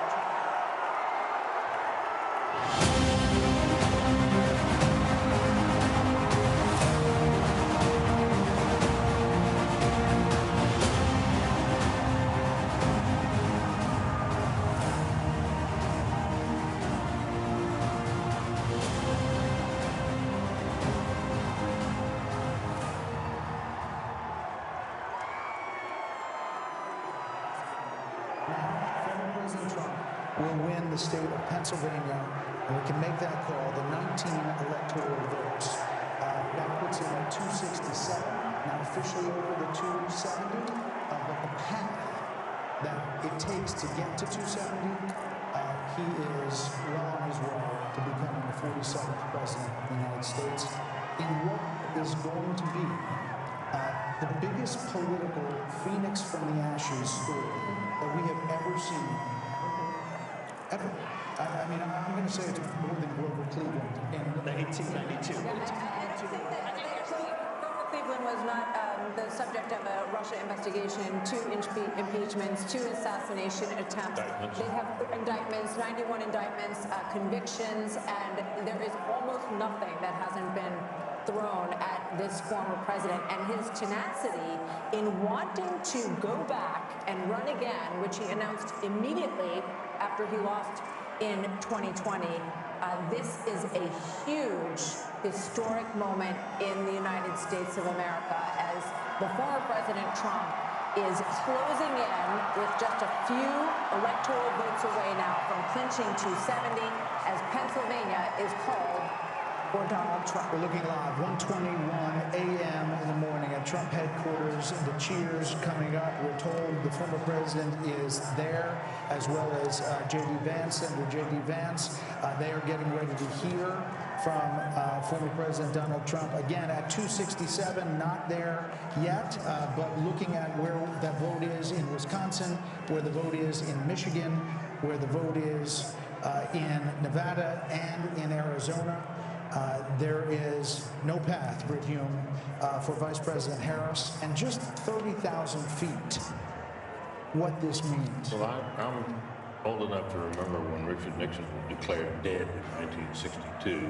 Remember the famous speech he said, "We don't have Nixon to kick around anymore."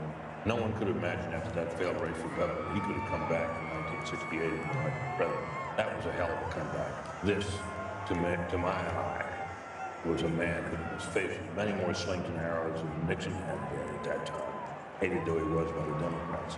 This surmounts that. This is an extraordinary comeback. Dan. He campaigned so energetically, ruthlessly, fiercely, and with more joy than Kamala Harris. And it was so clear that Joe Biden was not going to be able to go the distance. If Joe Biden were still on the ticket tonight, who knows what tonight might have even looked like. That he has been able to accomplish this, it is nothing short of astonishing and amazing. And also I think about Susie Wiles, who's his campaign manager, very quiet, does not like the limelight. Chris LaCivita, who works on it. All of those people who worked so hard and stuck by Trump, no matter what was said about him, they were called every name in the book, including Hitler and Nazis, and they came through. The other thing that's on my mind is, you know, last night at her closing rally, Oprah Winfrey said that if Donald Trump is elected again, basically you can just write America off, like America's just gonna fall apart. That's obviously not true, although I'll be surprised tomorrow if there's a big line at JFK of Hollywood celebrities leaving the country, as I said they were going to. This is the greatest country, and there will be so many opportunities for lots of deal making. I think President Trump will be in the mood, but he also has a huge to-do list. Biden and Harris have left a mess. His closing argument was, she broke it, I will fix it. And she talked about having a to-do list. He's got a big to-do list, but he thrives on it. And you saw that through the whole campaign. He is, I think, enthusiastic about doing the job of being President Harold, and it is just an absolutely remarkable. I think if you wrote this as a movie script, people would say this could never happen in the United States of America. He's a single, I've said this before, he's the single greatest political athlete I've ever seen. And tonight he proved why. There were moments in the campaign where I thought he would say, said some things and did some things that I didn't quite understand, that I thought maybe detracted from it. But tonight, obviously, proves that too. He also ran a traditional campaign. He connected with voters on issues. He talked about the things that mattered most to voters. And Democrats said he didn't talk about it in the most full-throated way, he didn't talk about it in the most wholesome way, didn't talk about it in the most comprehensive way, but he connected with voters. I would urge my party tonight, if indeed I think he's almost at 270, we'll declare here shortly once Alaska comes in, don't write off the American people. Let us not be critical of people for voting for President Trump. He did something we didn't do in this campaign. We had to reevaluate, reassess. Mr. Wonderful said it a little earlier, that may give us an opportunity as a party to revamp, and perhaps we should think about that. But don't write off the people, the American people, for the decision they made this evening. Charlie Hurd, he will be the 47th president of the United States after everything that we saw in this election. It's hard to understand how some in the mainstream media are going to take this, because it was so over the top one way that they thought it was done. There was a landslide prediction from a lot in the media that she was going to have the landslide. It looks like he's going to have the landslide tonight. Yeah, it's truly remarkable. And, the revolution rolls on. And this is not just, a victory for the White House tonight, but also, this is the end of the old Republican Party, which, of course, Donald Trump took on. It was the first thing that he did. The very first thing that he did in 2015 was take on the old Republican Party. He has completely reshaped the Republican Party. The Republican Party is no longer doesn't stand for a lot of things that it stood for before. He has made it a far more middle class, working class, a far more practical party, I think probably a far more durable party. And he's figured out how to win with that. And you can't help but think that with this victory, in 4 years from now, he's going to have the mantle that he can hand to the next Republican. So I don't know how Republicans ever go back to the old party that they were. But it is truly extraordinary, and it is all by the force of one guy, one man who had the fortitude, the strength, the vision, the refusal to accept anything, all of the experts counting him out, and he just kept on fighting and fighting and fighting. Charlie, it would have been one thing for him to come back from a single defeat to be elected again. But when you think about it, he came back from a series of them. I mean, his party lost in the midterm, in his 2018. They lost in 2018. They lost the presidential election in 2020, and they had a major disappointment in 2022, which one might have thought after all that the party wouldn't turn to him again, and yet in the face of that, plus all the things that Martha enumerated, the indictments, all the other troubles that he had, for him to come back from that is really quite striking. And think about how toxic he was after, say, January 6th.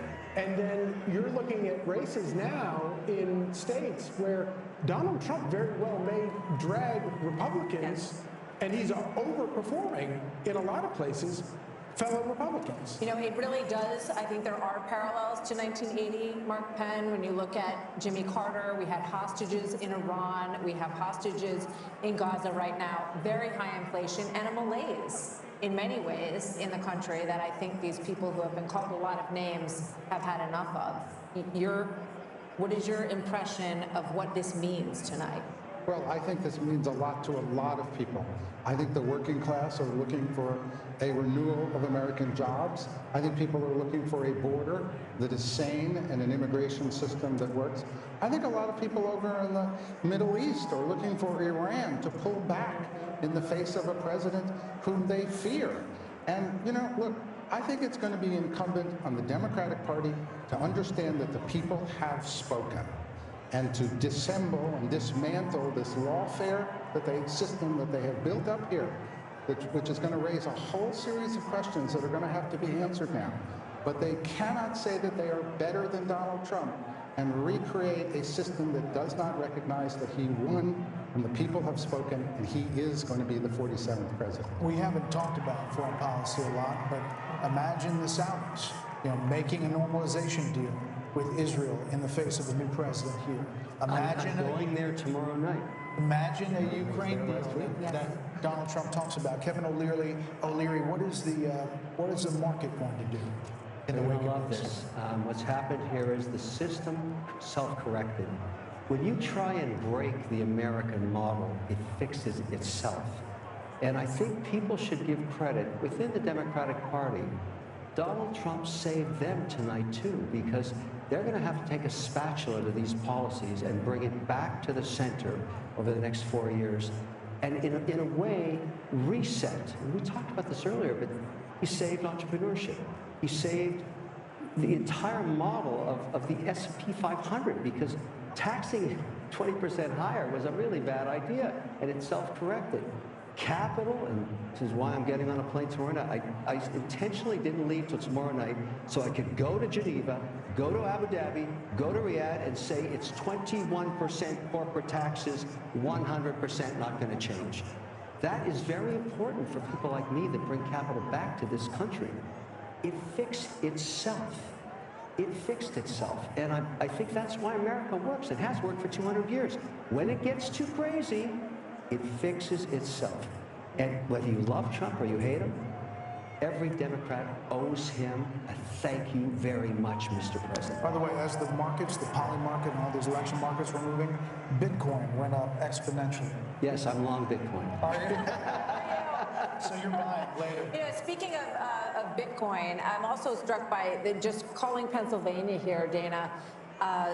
Trump embraced Elon Musk in an enormous way. A lot of stories were written that said that he was going to blow it in Pennsylvania, that the people who were working on his outreach teams didn't know what they were doing.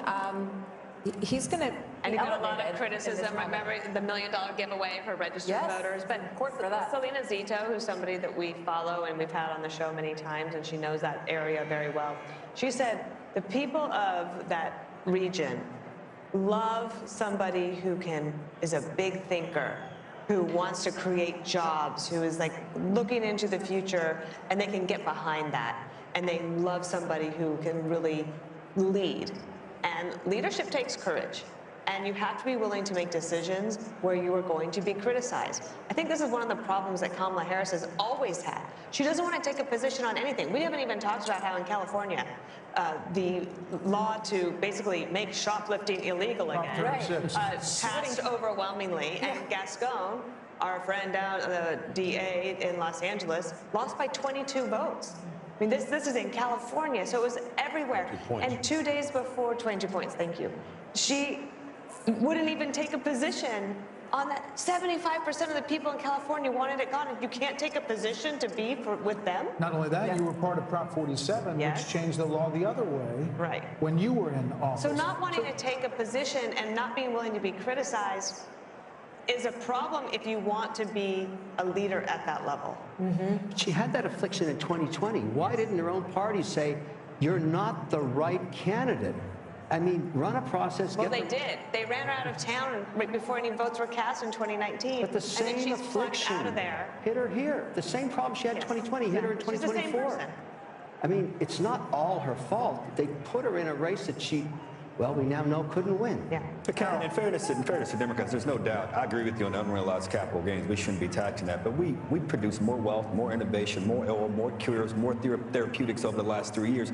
So I hear you. Democrats are not bad for the economy. Some things she proposed that I'm with you on. But we need to be clear. We're a great country, and we're going to continue to be great. And I trust and hope and believe that President Your party will be great again. I want the and you can thank Donald Trump for that. But he inherited an economy also that was in pretty good shape. I don't want to quarrel about that. All I want is going forward.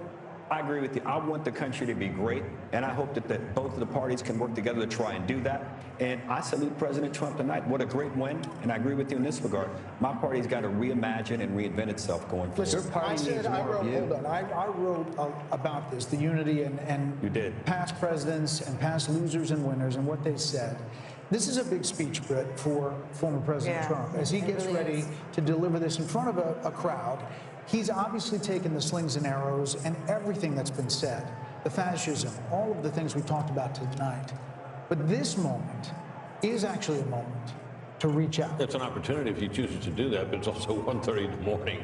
So you got to wonder how many people are alive to hear. But they're there. And he's definitely there. A lot of people are still up. The question is, how much of the national TV audience? I bet they're still in. You know, I think back at the moment in Iowa, at the beginning of this process, Brett, when we were in a town hall with him, bless you, Brett, and he, you know, we asked him about all of this revenge stuff and that he was going to want retribution, and this is what everyone heard. And there were times when he had language that was that matched that, but he said that he wanted success to be his revenge, and that he wanted a successful America. And I would imagine that we're going to hear something along those lines tonight, but we'll see. Brett, you wrote in your piece, you quoted one of those great old Republican presidents, H.W. Bush, who said that a campaign is a disagreement and an election is a decision.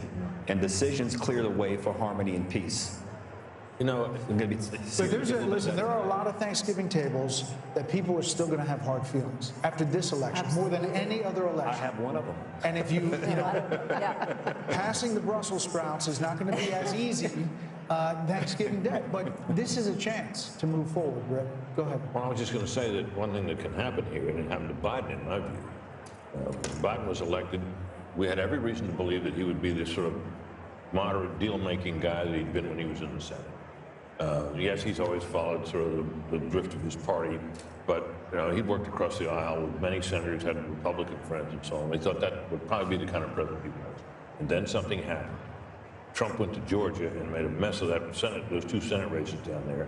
And the Democrats ended up with control of the Senate, at which point old Biden started getting you know, these historical sugar plums dancing in his head, and went out for a very aggressive agenda. Sure, there were articles about FDR. Oh, he yeah, was going to be the next FDR. The next FDR. He was going to out-Obama. Remember that? Yep. Well, and that, in my view, that was he would have been, if the Republicans had maintained control of the Senate, first thing that wouldn't have happened was all that wild spending that led to the inflation, or led to a big part of the inflation. And Biden and the country would have been better off because of it. There's always a danger in overreading your mandate. One wonders if Trump will be sober-minded about his. I think that happened to Biden. Early on, remember he said that he's going to be returned to norms, and then the historians came in and said, no, you could be bigger than FDR. So he says, fine, okay, I'll spend all the money. Then they caused inflation, and now they end up with this result. Well, he has said that this looks like new President Trump, if he gets to 270, which we expect he will, fairly shortly. Yes, exactly.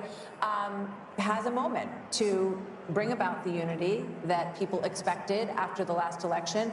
Of course, we would be kidding ourselves to think that there won't be a tremendous response to this, tremendous backlash in a lot of corners of the country. So listen, he's going to get there because Alaska's going to be Republican, but we're not done as far as calling states. There could be even more states that go Trump's way. This could be a massive landslide just by what we're looking at in the polls.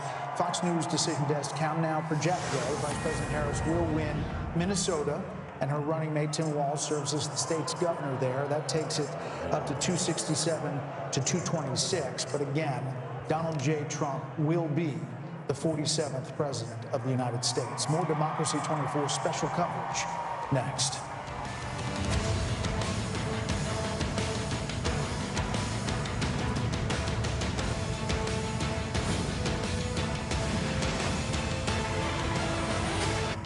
If you have generalized myasthenia gravis, picture what life could look like with Vyvgart Hytrulo, a subcutaneous injection that takes about 30 to 90.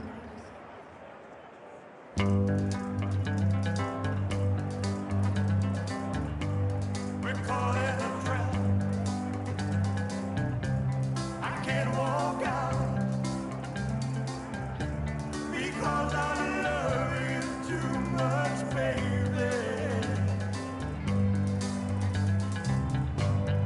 Why can't you see what you're doing to me? When you don't believe a word I say.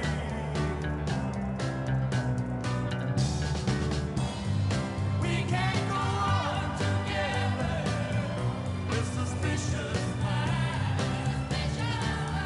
And we can build our dreams on suspicious minds. So if an old friend I know stops by to say hello, would I still see suspicion in your eyes? Here we go again,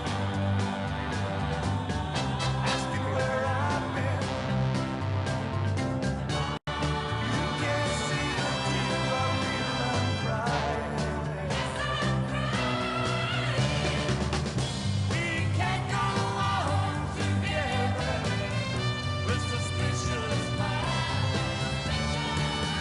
And we can't build our dreams on suspicious minds. Oh, let our love survive. Oh, dry the tears from your eyes. Let's don't let a good thing die. You know I've never had you.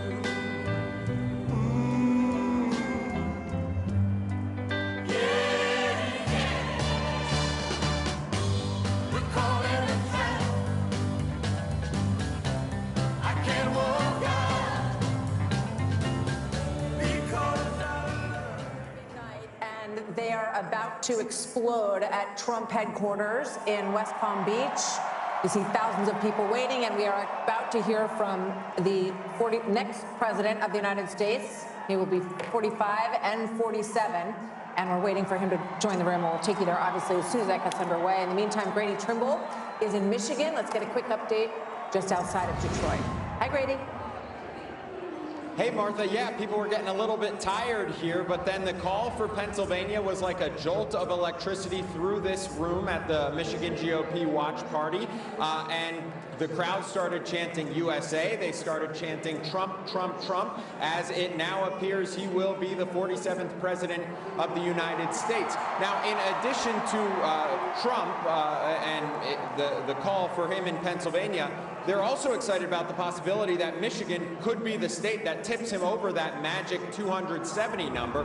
We're also following a very close Senate race here in Michigan, and they're feeling very confident about that as well. Republican candidate Mike Rogers looks like he could cruise to victory with the help of former President Trump. Democratic candidate Alyssa Slotkin, she went out to her crowd at her watch party at around 12:30 tonight and told them to go home and go to sleep, where here they extended this ballroom venue all through the night if they had to, and now it looks like the crowd is fired up as they await former President Trump taking the stage.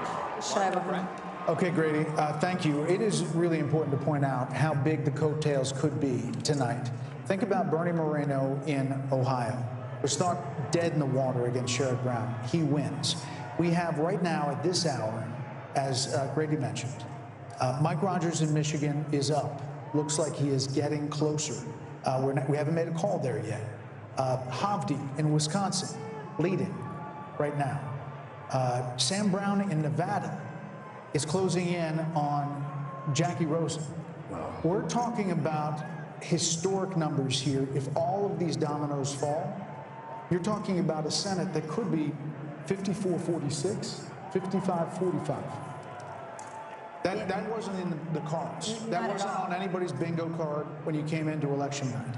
But these candidates have all fought really strong races, and they have all closed in a very strong way. And in fact, many of them were sort of pulling into +5, +6 in just over the last 3 weeks. So it's a fascinating part of the story. Hopefully we'll be able to call some more of those soon. Former House Speaker Kevin McCarthy says with these coattails, you could see the House going Republican as well, and that would be a part of this story as well. Let's go out, back out to Trace Gallagher on the West Coast with his panel. Hey, Trace. Brett, thank you. Martha, thank you as well. We've got our panel, Steve Hilton, Jody Armour, Kaylee McGee-White, and Jono Caldwell. You're talking to your panel, Brett and Martha, and we were talking to ours, and Kaylee McGee-White was struck by the whole concept that, again, Trump was undercounted. Kaylee. This is the third consecutive polling miss in a presidential cycle for Donald Trump, and we really need to be asking ourselves, why do they keep getting it wrong? And at this point, it is a choice. Back in 2016, you could argue that you were blindsided. You didn't expect it. You cannot say that anymore. This was predictable from the very start. And I think the reason they keep getting it wrong is because they still don't understand the average Trump voter. They cannot wrap their heads around why so many people support him. And it's because for a long time, actually for the past decade or so, Democrats in power didn't think they needed to. And even worse, they didn't want to. They didn't want to have to stoop down to understand the concerns over immigration, over the economy.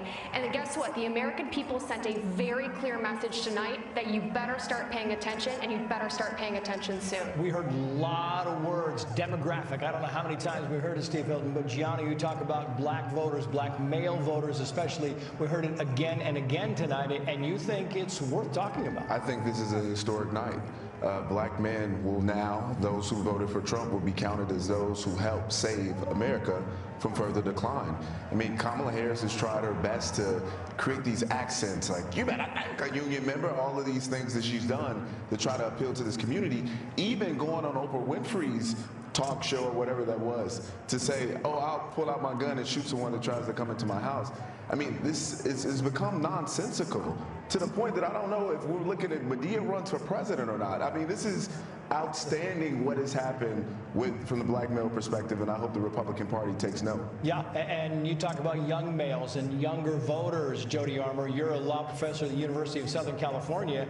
You know what young people are geared into. Are you surprised when you see these voter analysis numbers that young voters came out heavy for Donald Trump? Yeah, well, young voters can sniff out a fraud. They can sniff out somebody who's chameleon-like. She changes her position according to the prevailing winds. They didn't like that. Many across the country, young students said, for me, a red line also is mass atrocities, is collective punishment, is what I see going on in the Middle East, and I see us as complicity. And so they, were saying, I'm not just that enthusiastic. Yeah. And I'm not going to get out. I got 15 seconds for you, Steve. I just think when I see this unfold, Trace, it is just a massive victory. Oh, we got to jump back. Sorry, guys, back to you. We got Trump coming up. Trace, thank you. The Fox News decision desk can now officially project that Donald Trump will become the 47th president of the United States. The former president's comeback will be complete with a win in Wisconsin, a state that he narrowly lost 4 years ago. He is now the second president in U.S. history to win non-consecutive terms. The first was Grover Cleveland in the late 1800s.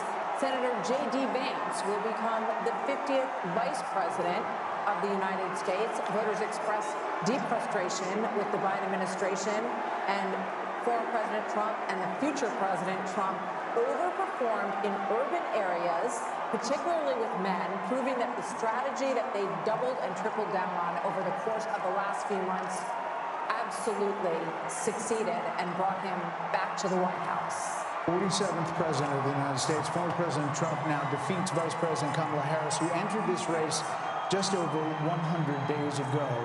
And for Democrats, they were projecting the possibility of running the table with battleground states. David Plouffe with the Democratic campaign of Harris campaign suggested that just yesterday. Now it is possible that Donald Trump runs the table with these states and builds on a big landslide electoral win. We don't know where the popular vote is going to finish out, but we do know that he will be going back to the White House, and with him, Britt Hume, will be a lot of changes because he will have been there once and will know what he wants to do. He often accounts for the fact that he had so much turnover in his first term, in his term as president, by the fact that he didn't really know Washington, and he was new to this realm that he that he had come to win the presidency, and he promises us that now he knows whom he wants to hire, now he knows the kind of people he wants to have around him. A lot of people are saying that means a lot of very experienced people around Washington will be ruled out, and maybe they will. But it's going to be very interesting to see the kind of people he reaches out to and reaches out for in the days and weeks ahead as he builds his administration. We're joined by Kayleigh McEnany, Trey Gowdy, and Katie Pavlich. Kayleigh, you've been a part of the last administration. You've seen you can see the joy on all these people's faces. Think about the angst and the, all that this campaign has been through. And now there is the prospect of creating what you want to create in a second administration. Your thoughts, 30,000 feet of this win. Indictments, 2 assassination attempts, an unlikely come-from-behind victory, and history is made tonight. This is a huge moment, particularly because this is a tectonic shift of the Republican Party. If all of this exit polling is true, you now have Black voters, Latino voters, young voters coming in a way that we haven't seen the party bring in a very long time, and that's due to former President, now soon-to-be current President Trump. And I just want to say this as we wait for him to come out. I remember having a conversation with Ivanka Trump in 2016 about his remarks. And before he went out to give those remarks, he had speech A and speech B. Speech A was a more boisterous Trumpian speech. Speech B was a speech full of unity. And he looked up, Ivanka said, saw the faces of crying Hillary voters. He ripped up the boisterous speech and said he wanted to heal the nation. And the first words he said were an appreciation for Hillary Clinton, for her service to our country. And then he said, now it is time for America to bind the wounds of division. And he said, we are a party of all races, creeds, and religions. That is more true tonight than it was 8 years ago. And I fully expect President Trump right now is maybe ripping up that more boisterous speech and preparing to unite the country. It's an amazing message. I hope Kayleigh's right. I hope you're right. And we're gonna get a chance to see here in a minute. Trey Gowdy said something on your show the other day about how one of the things that you hope also is they're a little more prepared this time. They've got a great transition team, and they're going to need it. And I hope that there are a lot of people who want to go in and be helpful. Trey? Yeah, I think his transition team has done a wonderful job vetting potential candidates. And to Kayleigh's point, I think a liberated Donald Trump, he's never going to be on the ballot again. This is his last term. I think, Harold, he will surprise his detractors. I think he will be not anything like what his detractors have described him as being now that he is liberated. If I'm wrong, you can hold me to that. But I think he will, a liberated Donald Trump is going to shock his detractors. He has said that the assassination attempts had an impact on him. We saw him in many ways return to the very rough and tumble style that we've seen in Donald Trump towards the end of this. But now he will take the stage tonight as the next president of the United States, and he will not be able to run again. Yeah. And I think that is another liberating factor potentially for President Trump.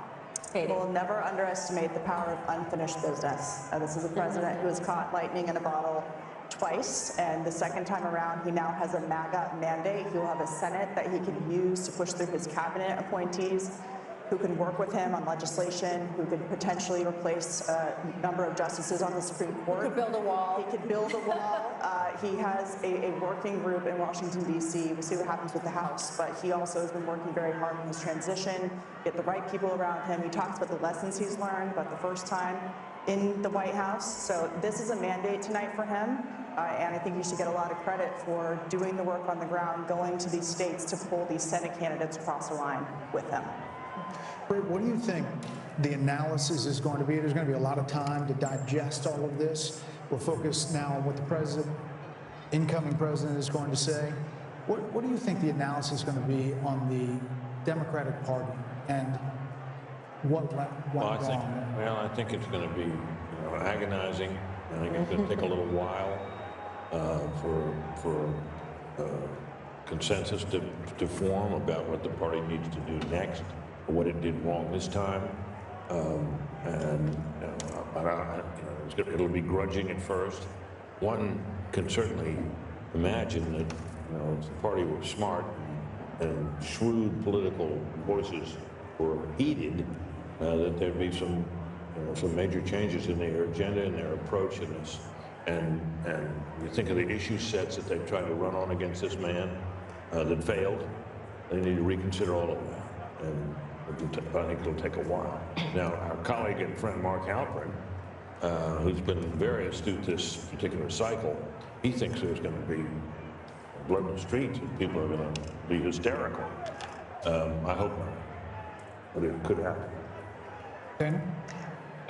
I am really looking forward to reading some of the stories, probably with a lot of anonymous sources amongst Democrats with the recriminations, and it's going to be fast and furious, and you will have people saying that Joe Biden should have dropped out the day after, not dropped out, but said he was not running for re-election on the day after that midterm in 2022, and either endorsed her or said, let there be a primary, and Dr. Jill Biden, there will be thoughts about her, and I wonder how chilly that White House is going to be for the next 90 days as they try to figure it out. And let me just say that as Vice President of the United States, Kamala Harris will certify the election results on January 6th. A lot of irony in that moment. Harold, your thoughts? This is how our country is organized, and it's a great education, I think, for people who had very high passions in this race. There are Democrats who were fervently for Joe Biden. He performed poorly during a debate, and the party switched to Kamala Harris, and there was genuine excitement, I think, built over a period of time. And some of that excitement was an aversion and almost a dislike and a disdain for Donald Trump. But I hope it's a moment that we can all grow from, because if we don't, not in a selfish, partisan way, Democrats won't progress. And I don't think you can fly and soar as a great country unless you have both wings working together. And President Trump, tonight, I'm going to be interested in that tone, Kayla. I was reminded of your words, and reminded of what you said as you shared it. I remembered that story, and I hope and pray for the country tonight that President Trump, who has every right to be joyful, every right to celebrate, will give a speech with that tone tonight that in many ways could help him do all the things that he campaigned on in this campaign. What does this mean for the never-Trumpers who are Republican and the Lincoln Project people and Bill Kristol and people like that who seem to abandon everything they never previously believed in order to oppose Donald Trump? Kellyanne? We'll get to the never-Trumpers soon enough and the hundreds of millions of dollars wasted on them. Look, Donald Trump won this on policy and personality. I don't want to be remiss here. He is talking about energy independence, manufacturing, an economy where everybody is working, no new foreign wars, getting out of the entanglements we currently have, respecting and resourcing law enforcement, border patrol, military. And by the way, friends, we don't get those policies without that personality. What did we hear during the Republican primaries? I want Donald Trump's policies without his personality. Good luck with that. You don't get this strength and this resolve and this toughness. You don't get those policies without that. But I want to say this. It's on this phone that Huma Abedin placed a call 2:30 a.m. on November 9th, 2016. And on the other line was Secretary Clinton to concede the race to Donald Trump on my phone. I handed it to him, and I said to Vice President-elect Mike Pence, make sure Hillary actually concedes. She did. And President Trump was gracious to them, too. They came to the luncheon at the Capitol after the inauguration. The Obamas and the Clintons were there. I was there to see it myself. And then something just changed. The Washington Post said, let's impeach him at noon, 2 minutes after he's inaugurated. Melania wrote about this in her book. So, Harold, I hear you. I hope everybody can unify. But I got to tell you, my friend, I think it starts with your party and not mine. Fair enough. They had this guy in a courtroom. He's not an indoor cat. I get it. They had him in the courtroom. They have him impeached. They have him. And whether people think that was justified or not, now is a good time to respect the will of the people. Forget about us, the will of the people. I agree with you. I'm just saying be a gracious winner and let's move the country forward. I agree. And I know you will. That was my only point. I heard a gracious winner today when I talked to him. I really did. He's known for a while. He was going to, I wrote a piece on FoxNews.com October 11th saying he's going to have a narrow landslide. I think he's felt that for a while, but he wanted to go and earn it. And I even think the people around him have to be gracious too. I think he will. I know him as well as you. Yeah, that's a different question. Can be gracious as well. That's a different question. We can always hope. No, well, that comes from the top. Once more, I just want to say how much money was spent on this election. $15.9 billion with a bill. Wow. B, if you spend $1,000 a day for 2,740 years, that would be $1 billion. It was 16 times that. What has been spent on every race, presidency, the whole deal. $16 billion. And here we are. What is that, a check you can write to for every American? What did you about say? $50. It's about $40. $50. But I just want to say, every presidential race has a medium. You know, you go back to television, cable. This was, in some ways, a podcast experience of a campaign. And those are free to go on podcasts. And you wonder how much of that money really needed to be spent when there's a lot of ways to reach people. But I think it's really interesting and something we'll be talking about a lot in terms of the reach of these endorsements. I was struck by the final and Musk and the rest of the them. final ads where they were excellent. They talked about making America great again, but then ending with the assassination attempt and that fist in the air, the iconic image, and the fight. Absolutely. Warrior president. And it worked. Yep. Yeah, toughest son of a gun we ever saw. That was the last note we see in that ad. And I think, for whatever you think of the guy, you got to admire that. Yeah. I mean, the adversity he's faced, everything we've seen in other presidencies and other political figures who've gone through all kinds of trouble are pale in comparison to what he's been put through. No, Maybe it's time for his enemies to stop it. Not only that, but the energy that he has is truly amazing. He's the Energizer Bunny. Let's check in with Aisha Hasni, speaking of the Energizer Bunny, at Trump headquarters in West Palm. Aisha, this has been a big night all night long. I'm sure it's really getting fever pitch now. A big night, Brett and Martha, a long campaign for the former president, for all of us, the press corps that have been following him around now for more than a year. The crowd went absolutely nuts when Fox News called it here, and people were hugging each other, they were high-fiving each other, that people were on FaceTiming. I think they were just couldn't believe it that this happened tonight and they didn't have to wait days and days and days. We are now awaiting the former president to take the podium. He is here in the building, as is his running mate, now Vice President-elect J.D. Vance. They're backstage. We were told they were going to come out as soon as the election was called, and so now we're just waiting. We asked for a 2-minute warning. I don't know if we're going to get one, but hopefully we will see him soon. And so I just want to add a little bit of perspective, just as a Capitol Hill reporter that's been covering the former president for a while. When I came to Congress 3 years ago, talked privately with many powerful Republicans who did not want to see the former president back in Washington, and then to see the legal battles that he went through and Republicans having to stand up for him. And then he went through the primary process. As Kellyanne Conway just said, he earned it state by state by state, and then came back to Washington in the spring and went to the RNC and claimed the nomination. This is the greatest comeback that I've ever witnessed personally myself. And so I look forward to seeing what he says to the country here tonight and to his supporters. Back to you. Aisha, thank you. The Harris team is now texting to say Vice President Harris will speak tomorrow, and that will be her response to the election results. That's all we have from the Harris team, which is really strange. I mean, from a PR perspective, Dan? No, I also just think it's a shame, because I remember when John Kerry did this to George W. Bush in 2004, and you work so hard, and I know that they're disappointed, but you should concede and let your opponent have their election night.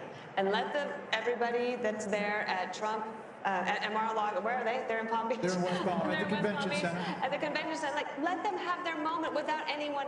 I remember Andy Card had to come in and say, well, yes, we know we won, but we have to wait until John Kerry concedes, and then we all had to traipse back in the next morning and wait, and you don't get that moment. I don't think it's right.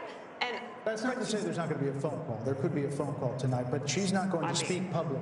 If there's a phone call, they have to make it public. And then nobody needs to hear from her. So if I were her, I would do it tonight. I mean, they had that whole setup in front of Howard University. Yes, all her people were already there. Everybody was there, and it does feel like you want to just collect the moment and do it the way that but they were holding out hope. They were holding out hope that the blue wall could somehow come together, but it's going to be a red wall. 90 minutes before that, they were told to go to bed. I got that text. 90 minutes before all of this, Jen O'Malley Dillon, the Harris campaign person, said everyone can go to bed and come back tomorrow. So She didn't even address her own supporters. We want her to call President Trump. She didn't talk to the people who were assembled there for hours for her. It just seems very ungracious. By the way, it ended up being a very bad split screen. You probably couldn't see it in here, but they're filing out, and he's expanding his folks, and they're all excited for him. Look, I think that Kamala Harris is a sign of the times, but I think that Trump's a metaphor for the country. And when he says, we don't surrender, fight, fight, fight, we get back up, I just think I think that's who it is. The other thing I just want to say, maybe it's as a Catholic, maybe it's just as a Trump supporter, maybe it's just as a flawed human being. We all get second chances in this life. Rarely do we get a second chance as big as this one. And I have got to believe the man that I know and that Kayleigh worked with is going to work with a certain alacrity and energy to get things done very quickly. What he can do through executive order, what he could do with the Congress, bringing in the governors. No one gets a second chance this big in their lives and just puts it on the shelf like it's a trophy or a gold star. He's going to use that as a platform for good and undo some of these bad policies, and I think do even better. You know, these celebrities, these athletes, he's got job creators and innovators. He's got Elon Musk and Dana. He's got people who make stuff, who people say, wow, there's an American success story, and he's going to bring them aboard. So Vice President Harris has now encountered what is known as the Van Buren curse. It's the failure of the Vice President to get to the presidency. Only two have done it, and that is Martin Van Buren in 1836 and George H.W. Bush in 1988. You know, the question is what the Republican Party looks like now. And Kayleigh, it's a multiracial party, to your point. It's working class, and maybe it's the future. I mean, it's Elon Musk. It is Joe Rogan and podcasts. It is, you know, there's an opportunity here on both parties to realign and change. There are going to be a lot of conversations that go on to that end. Who is the next standard bearer for president? Is it J.D. Vance? Is he the one who picks up the torch after a 4-year legacy-defining term with the success that Kellyanne's describing? Is it J.D. Vance that picks it up? There's going to be a conversation about ground game. I mean, Kamala Harris over the weekend, they were saying they were knocking 1,000 doors a minute, and I have no reason to doubt that. It was an extraordinary ground game, but do ground games matter as much as podcasts? As much as real, authentic, viral moments like President Trump on the garbage truck, or President Trump at McDonald's, these viral moments that really captured the attention of the nation. And what does the Republican Party look like going forward? It's a broad coalition. It's an exciting coalition, and I think if President Trump manifests that working man agenda, no tax on tips, no limit on credit card interest rate, that's a working man's economic agenda.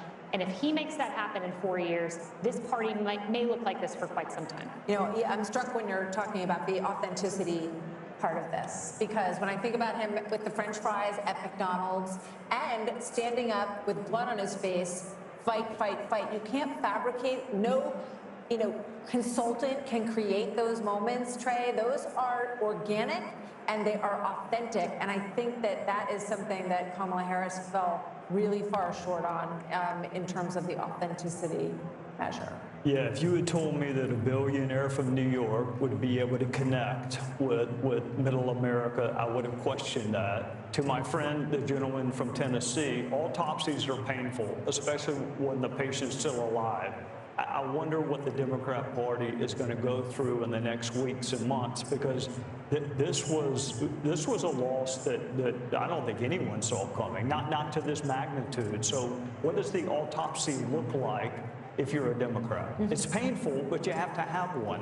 How did you lose, and how did you lose this soundly? The easiest way to do it for them would be to simply say, if Joe Biden hadn't clung to the job, clung to the nomination, and hidden his condition with a lot of help, they could have had an open nominating process and gotten a more attractive nominee who would have been freer to walk away from Biden policies and would have had a better shot. I mean, I think that's the easiest, simplest solution. But I'm not sure that's where they'll go. But that makes sense. I don't think you can pass over an African-American female, which is a very loyal constituency for the Democrat Party. I don't see how they could have passed over. But if he left the office and she'd run, she would have been put through a different process and would have had competition, and the whole thing would have been different. But I mean, Harold, you have a Democratic Party that's pretty old. I mean, you have Nancy Pelosi and Chuck Schumer and Joe Biden. You know, you got Andy Beshear, you got Josh Shapiro, you got Gretchen Whitmer. That's a different kind of Democrat, and that is not the progressive Democrat that wins in a primary. So is it going to be a change in your party? Well, we nominated Bill Clinton and Barack Obama, who were not from the party. So I think we'll do that. Look, tonight, what happened this evening and what's happened over the last year has been described. There were those on this panel who didn't believe that this resurrection could have occurred.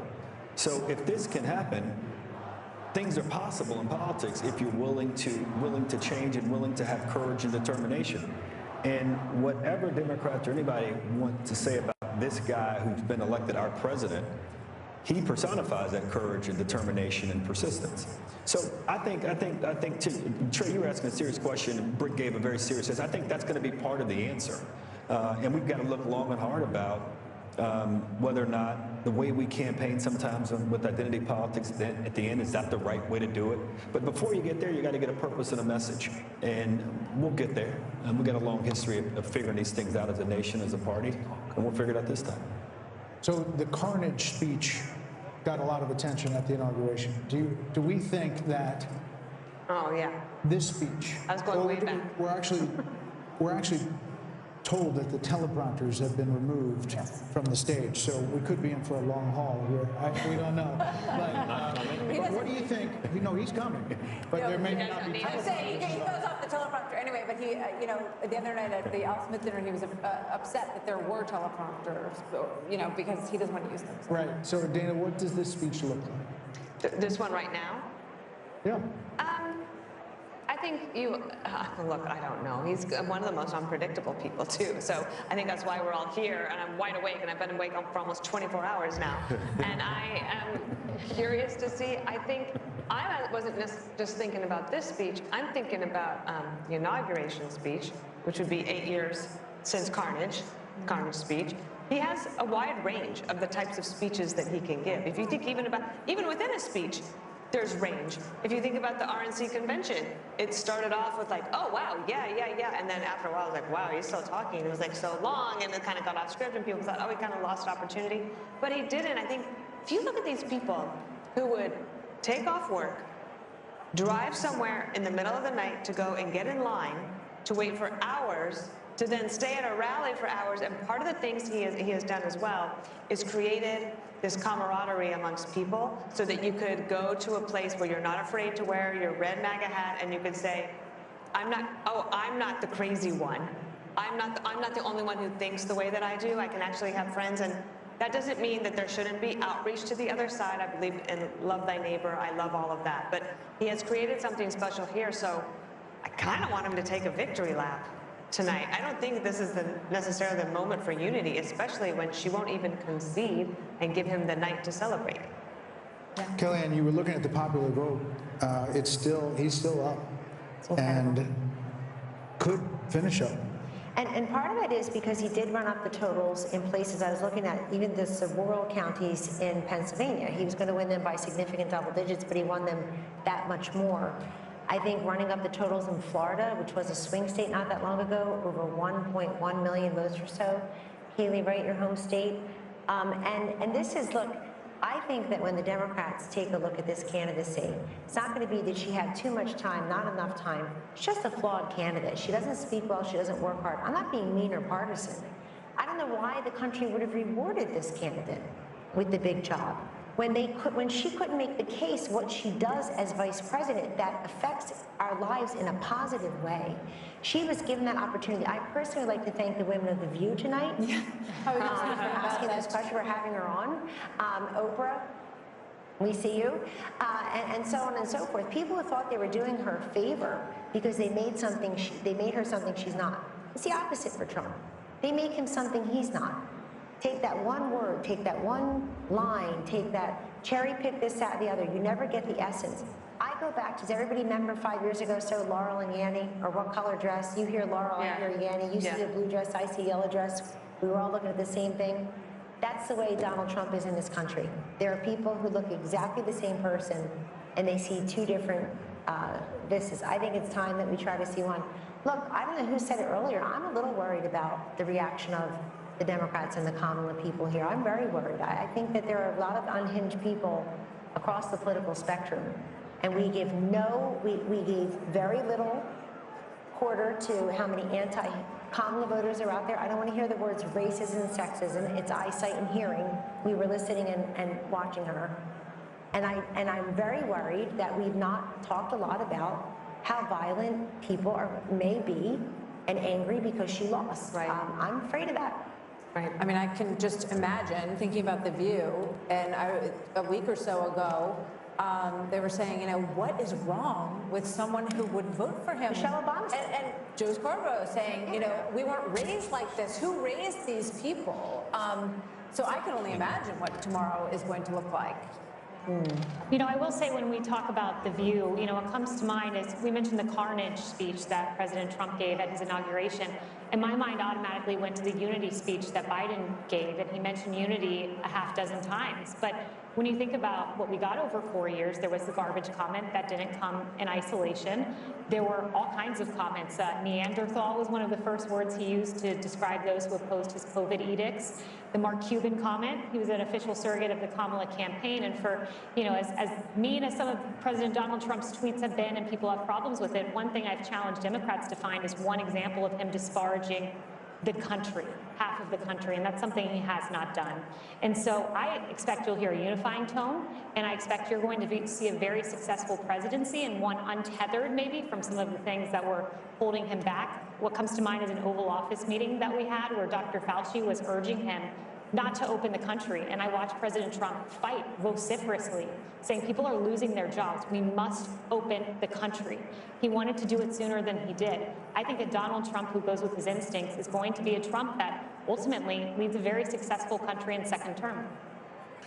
You know, Martha, Joe Biden mentioned the word unity more in his inaugural address than any president, I think, except one. If he's serious about that, he'll pardon Donald Trump. He'll also pardon his son.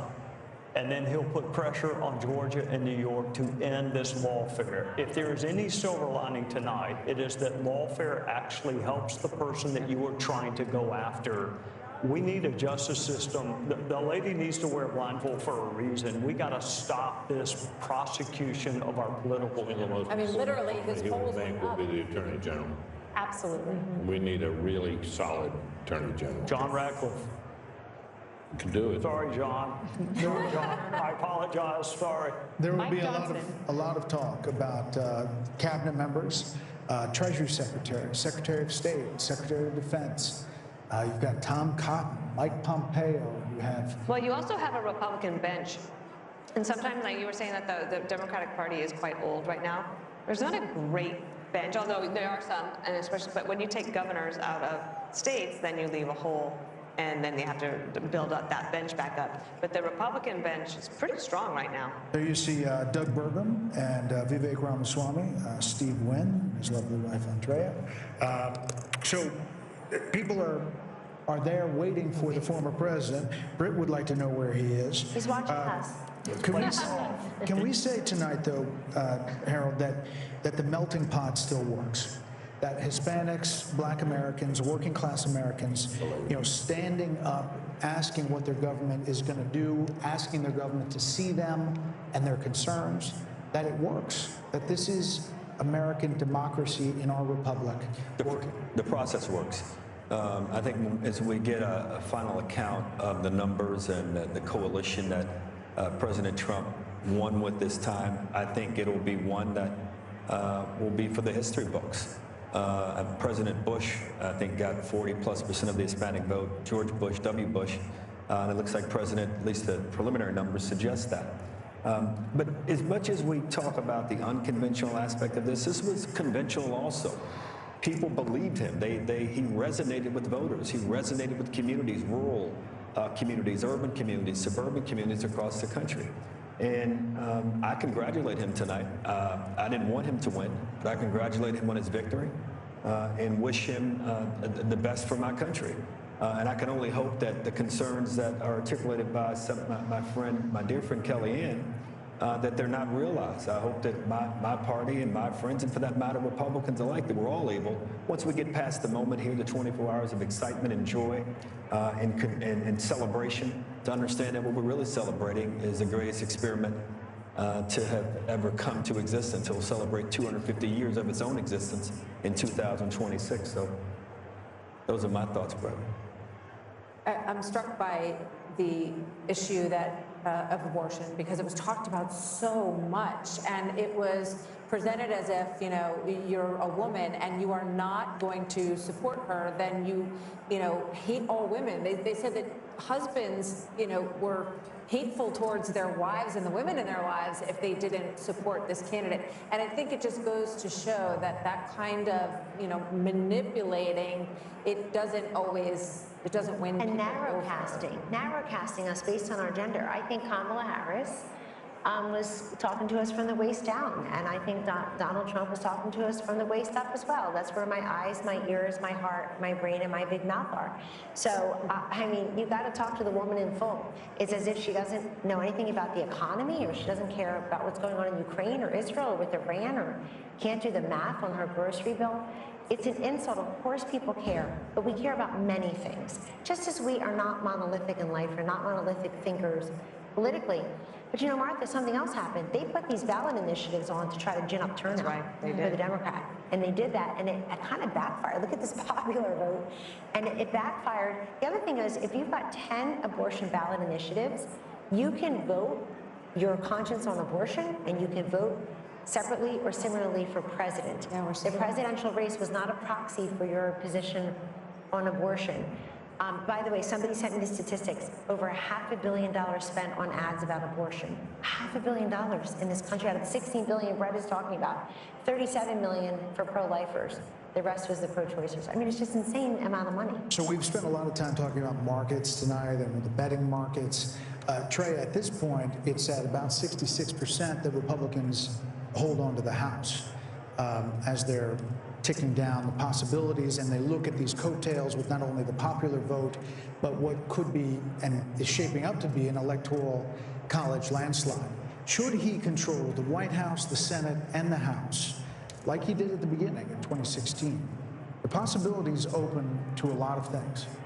Yeah, I was there in 2016, and we had everything but an agenda. That mistake will not be made this time. He will deal with the border. He will deal with tax is coming up. There is a plan being formulated by Mike Johnson right now, and John Thune or John Cornyn or whoever becomes the majority leader. The mistakes of 2016, I think we were surprised that he won. I'm not saying he was surprised, but others were surprised. The other thing I will remind you, Brett, when he won in 2016, you recall what he said about Hillary Clinton. She's been through enough. There was a lot of pressure to prosecute her. He said she's been through enough. I wish my Democrat friends would say the same thing about him and say enough is enough. Drop the cases in New York and Georgia. Biden shouldn't wait on Donald Trump to end these federal cases. They should be ended by Joe Biden. If you really want unity, then quit using lawfare to divide the country. Quit using the justice system to try to win political races. We are still following these Senate races, and as we wait for the former president, by the way, there's Nigel Farage there talking in the crowd there. Britt, this is remarkable in that some of these races were not even suspected to be close, expected to be close. Mike Rogers, he was a long shot at one point against Alyssa Slotkin. Good candidate. In Michigan, good candidate. Strong candidate. Former chairman of the House Intelligence Committee. Right. But Sam Brown was left, essentially, he was not going to win. He was not on anybody's list. Likely switch. Not getting much money or attention. No, but I think he's a competent candidate. Once again, we have. By the way, there's Sam Brown right there, 48.1 to 47.2, 80% in over Jackie Rosen. How much renews our understanding that candidate quality matters. Yeah. In this cycle, Republicans in the Senate races in particular fielded some pretty darn good candidates that gave them a shot in states where Republicans often face an uphill battle. And the fact that, it looks like it won't be just a squeaker, there might be a little margin there for Republicans, and the Senate is testament to that. Let's see what Wisconsin is, guys. Can we put up Hovde in Wisconsin?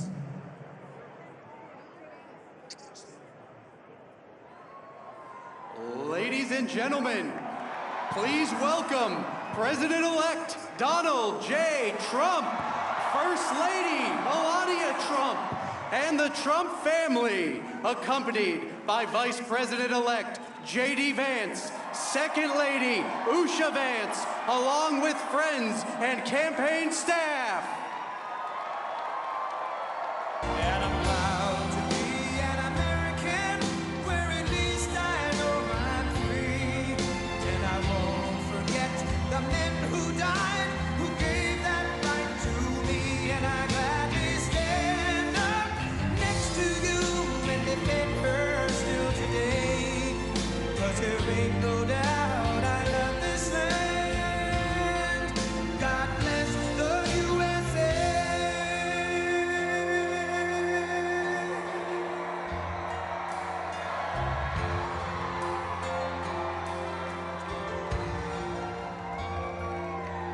From the lakes of Minnesota to the hills of Tennessee, across the plains of Texas, from sea to shining sea, from Detroit down to Houston, and New York to LA, where there's pride in every American heart, and it's time we stand and say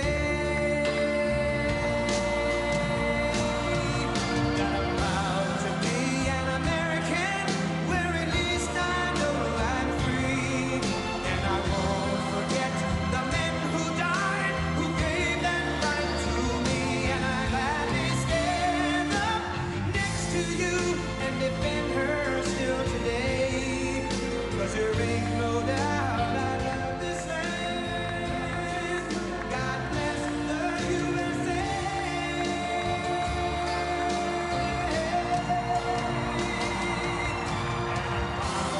Be an American, where at least I know I'm free, and I won't forget the men who died, who gave that right to me, and I gladly stand up next to you and defend her still today. 'Cause there ain't no doubt I love this land. God bless the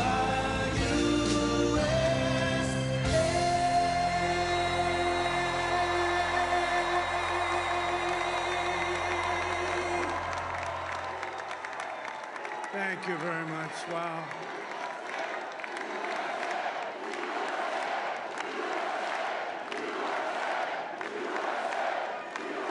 Well, I want to thank you all very much. This is great. These are our friends. We have thousands of friends in this incredible movement.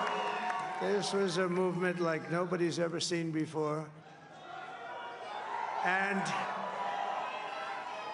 frankly, this was, I believe, the greatest political movement of all time. There's never been anything like this in this country, and maybe beyond. And now it's going to reach a new level of importance because we're going to help our country heal. We're going to help our country heal. We have a country that needs help, and it needs help very badly. We're going to fix our borders. We're going to fix everything about our country. And we made history for a reason tonight, and the reason is going to be just that. We overcame obstacles that nobody thought possible, and it is now clear that we've achieved the most incredible political thing. Look what happened. Is this crazy?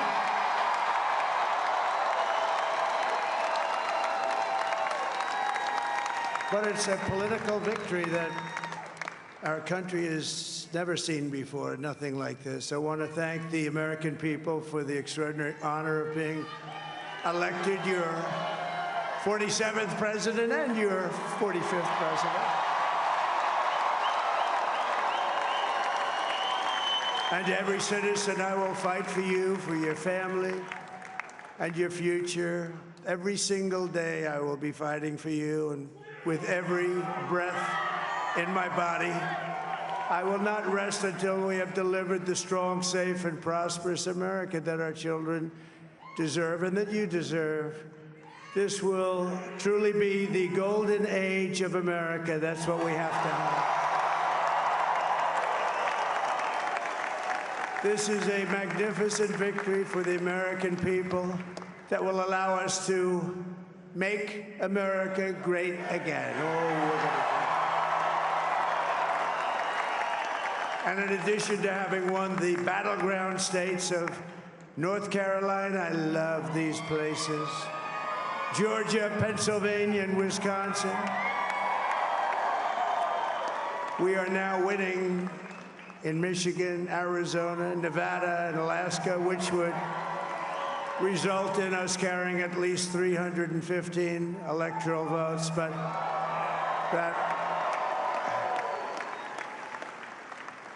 it's much easier doing what the networks did or whoever called it, because there was no other path. There was no other path to victory. We also have won the popular vote. That was great. Very proud of that.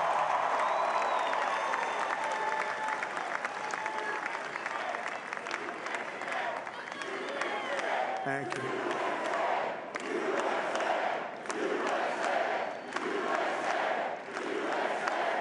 Thank you very much. Thank you. Winning the popular vote was very nice, I will tell you.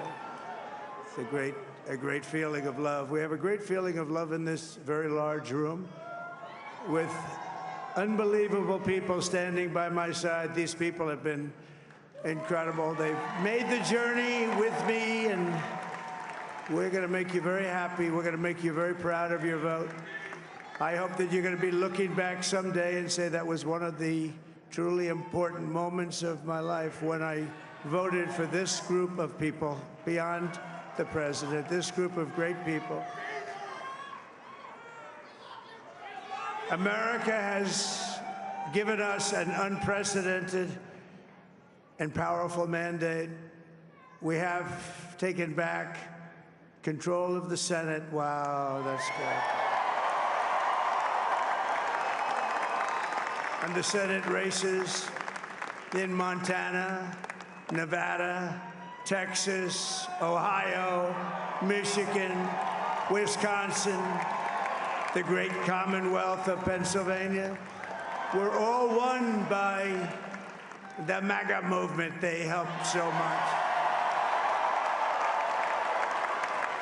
And in those cases, every one of them, we worked with the senators. They were tough races, and I mean, the number of victories in the Senate was absolutely incredible. And we did tele-rallies. We did tele-rallies with each one of them, and sometimes we did 2 or 3 and it was amazing to look at all of those victories. Nobody expected that, nobody. So I just wanted to thank you very much for that. And you have some great senators and some great new senators. And it also looks like we'll be keeping control of the House of Representatives.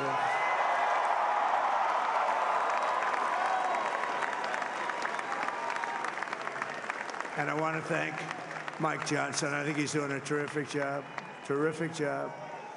I want to also thank my beautiful wife, Melania, First Lady.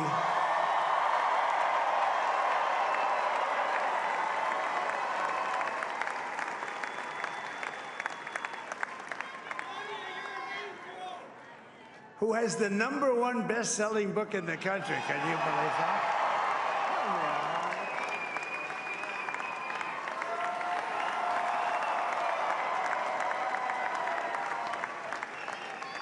Oh, no, she's done a great job, works very hard to help people. So I just want to thank her. But I want to thank my whole family, my amazing children, and they are amazing children. Now, we all think our children are amazing. Everybody here thinks their children are amazing, but that's a good thing when you think they are. But Don, Eric, Ivanka, Tiffany, Barron, Laura, Jared, Kimberly, Michael, thank you all. What a help. What a great.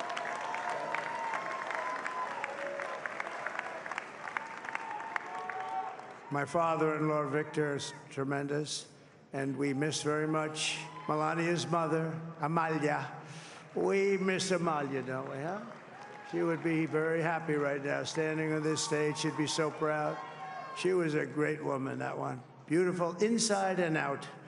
She was a great woman. I want to be the first to congratulate our great, now I can say, Vice President-elect of the United States, J.D. Vance.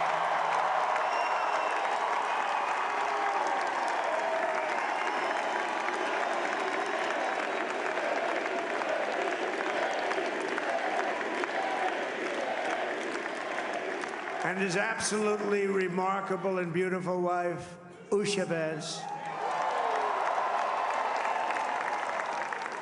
And he is a feisty guy, isn't he? You know, I've said, go into the enemy camp, and you know the enemy camp is certain networks, and a lot of people don't like to, sir, do I have to do that? He just goes, okay, which one, CNN, MSDNC? He'll say, all right, thank you very much. He actually looks fun. He's still like the only guy I've ever seen. He really looks forward to it, and then he just goes in and absolutely obliterates them. Say a couple of words.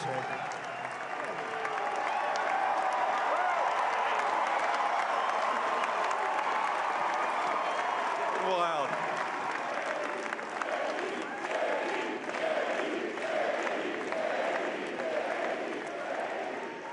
Well, Mr. President, I appreciate you allowing me to join you on this incredible journey. I thank you for the trust that you placed in me.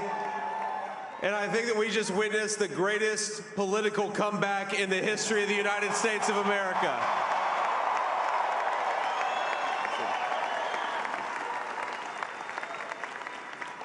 And under President Trump's leadership, we're never going to stop fighting for you, for your dreams, for the future of your children. And after the greatest political comeback in American history, we're going to lead the greatest economic comeback in American history under Donald Trump's leadership.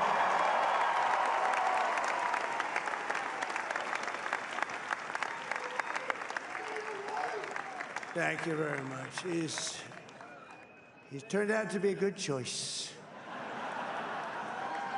I took a little heat at the beginning, but he was, I knew the brain was a good one, about as good as it gets.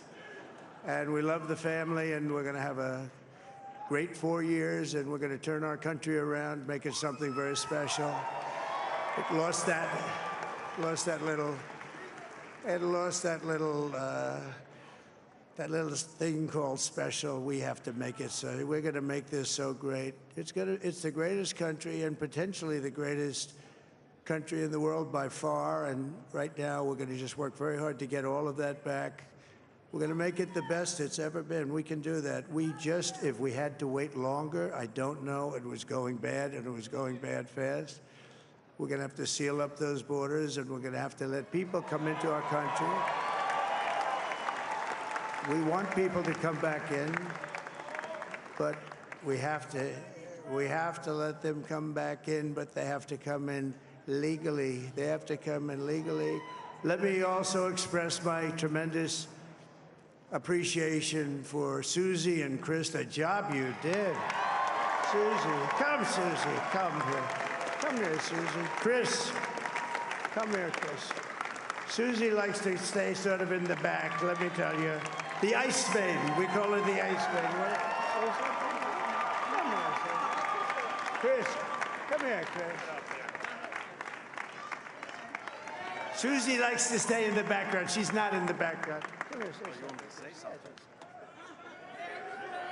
This wasn't expected, but I just want to thank, obviously, President Trump for this journey. It was a great one, and he's a hell of a candidate, and he's going to be a hell of a great 47th president. And this team that we had, the best team, and, of course, even my boss, Susie Wiles, the best. Thank you. Thank you, and thank you, Susie. Look at her, she's shy. I've never seen her be shy before. Susie. They're great. Everybody up here is great. Everybody up here is very special. But the Trump, who did you say?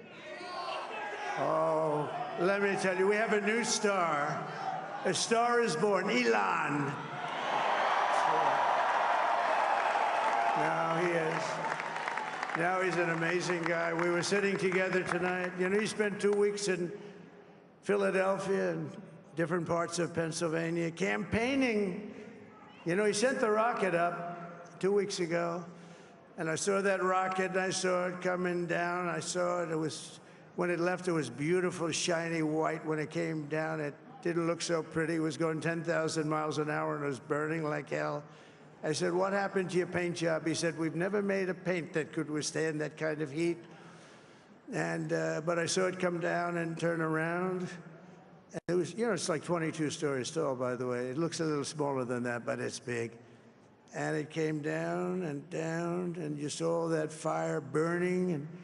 And I'm saying, only Elon can do this. It must be an Elon. And I tell the story. I told it last night. I had a man on the phone. I had the screen muted, no sound. I was talking to a very important man, happens to be here. And that very important guy, one of the most important people in, I would say, the country, actually. But, you know, I was president, and now it looks like I was going to be maybe president again, so I figured I could ask him to hold. So I asked him to hold. And because, especially because you're going to be president again, they hold. So I took the phone down, and I'm looking at the screen. I'm seeing this crazy thing that's going around and coming down. It looks like it's going to crash into the gantry. And I said, oh, no. And I said, do me a favor, do you mind holding for a couple of minutes? I want to see this. I thought it was a space-age movie or something. I put the phone down. Bad part, I didn't pick it up for 45 minutes, and he was holding. But this spaceship came down, and I saw those engines firing, and it looked like it was over. It was going to smash, and then I saw the fire pour out from the left side, and I put it straight, and it came down so gently, and then it wrapped those arms around it, and it held it, and just like you hold your baby at night, your little baby. And it was a beautiful thing to see, and I called Elon. I said, Elon, was that you? He said, yes, it was. I said, who else can do that? Can Russia do it? No. Can China do it? No. Can the United States do it other than you? No, nobody can do that. I said, that's why I love you, Elon. That's great. And you know, when we had the tragic Hurricane Helene, and it hit North Carolina, they were really devastated, the water. This was a big water, as big as we've ever seen, water hurricane. It built lakes out of nothing. Fields became lakes, and the danger was unbelievable. And the people from North Carolina came to me and they said, would it be possible, at all possible, for you to speak to Elon Musk? We need Starlink. I said, what's Starlink? It's a form of communication. So I called Elon, and I'll tell you what, he had, and it was very dangerous. People would die. They had no communication. All the wires were down. I called Elon Musk. I said, Elon, you have something called Starlink. Is that right? Yes, I do. What the hell is it? He said, it's a communication system that's very good. I said, Elon, they need it really, really badly in North Carolina.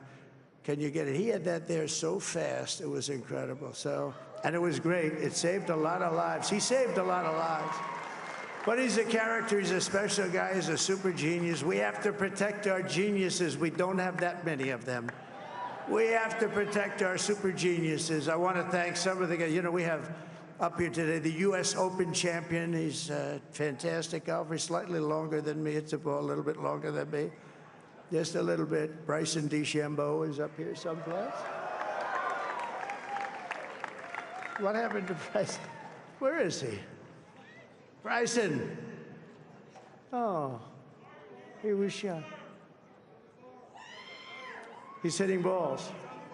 Oh, he's on the way. He's hitting balls. Bryson. Oh, look at him.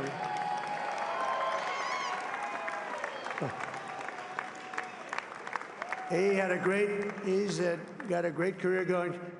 Great U.S. Open, Bryson. That's a fantastic job. And we also have a man, Dana White, who has done some job. He's a tough guy.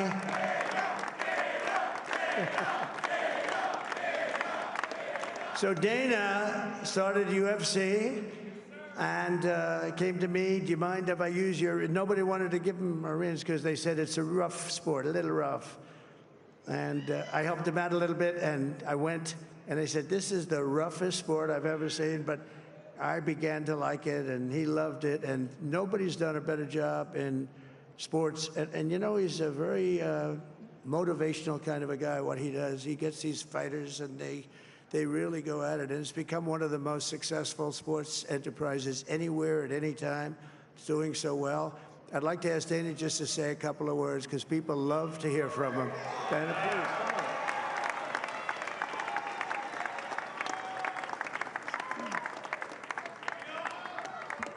Nobody deserves this more than him, and nobody deserves this more than his family does.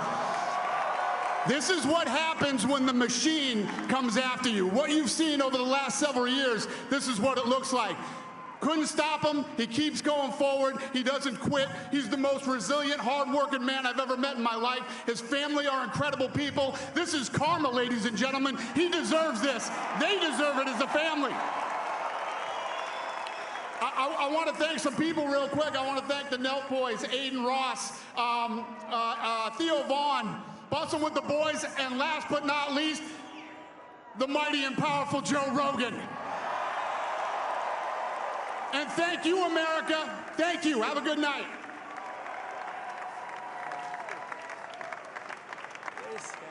That is a piece of work.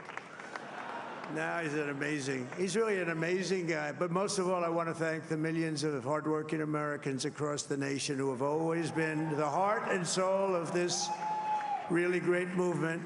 We've been through so much together, and today you showed up in record numbers to deliver a victory like probably like no other. This was something special, and we're gonna pay you back. We're gonna do the best job. We're gonna turn it around. It's got to be turned around. It's got to be turned around fast, and we're gonna turn it around. We're gonna do it in every way, with so many ways, but we're gonna do it in every way. This will forever be remembered as the day the American people regained control of their country.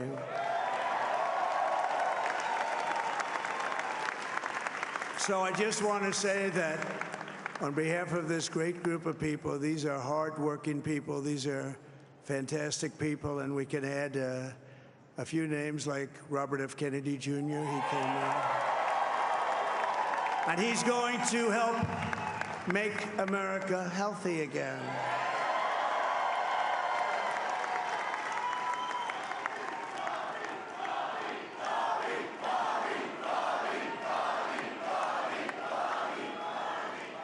And now he's a great guy, and he really means it. He wants to do some things, and we're going to let him go to it. I just said, but, Bobby, leave the oil to me. We have more liquid gold, oil and gas. We have more liquid gold than any country in the world, more than Saudi Arabia. We have more than Russia. Bobby, stay away from the liquid gold. Other than that, go have a good time, Bobby. We're going to be paying down debt. We're going to be reducing taxes. We can do things that nobody else can do. Nobody else is going to be able to do it. China doesn't have what we have. Nobody has what we have. But we have the greatest people also. Maybe that's the most important thing. This campaign has been so historic in so many ways. We've built the biggest, the broadest, the most unified coalition. They've never seen anything like it in all of American history. They've never seen it. Young and old, men and women, rural and urban.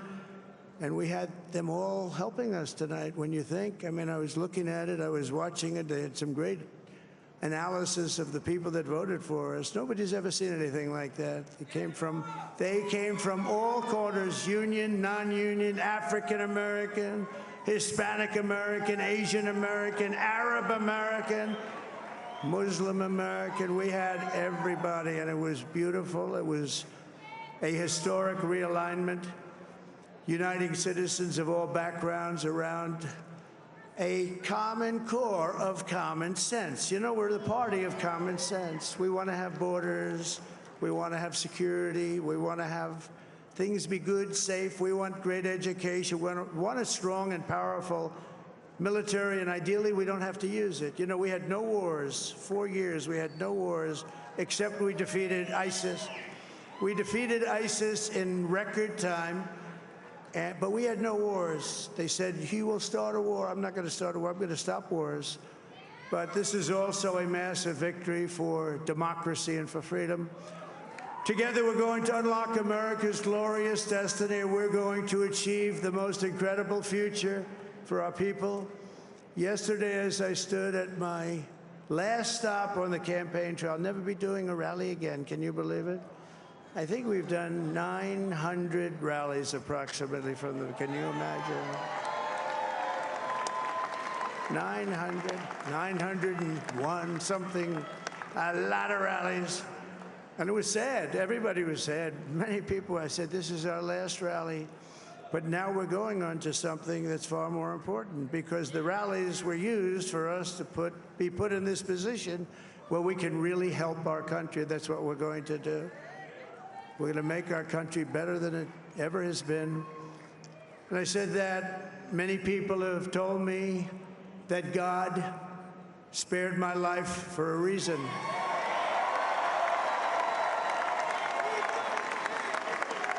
And that reason was to save our country and to restore America to greatness. And now we are going to fulfill that mission together. We're going to fulfill that mission.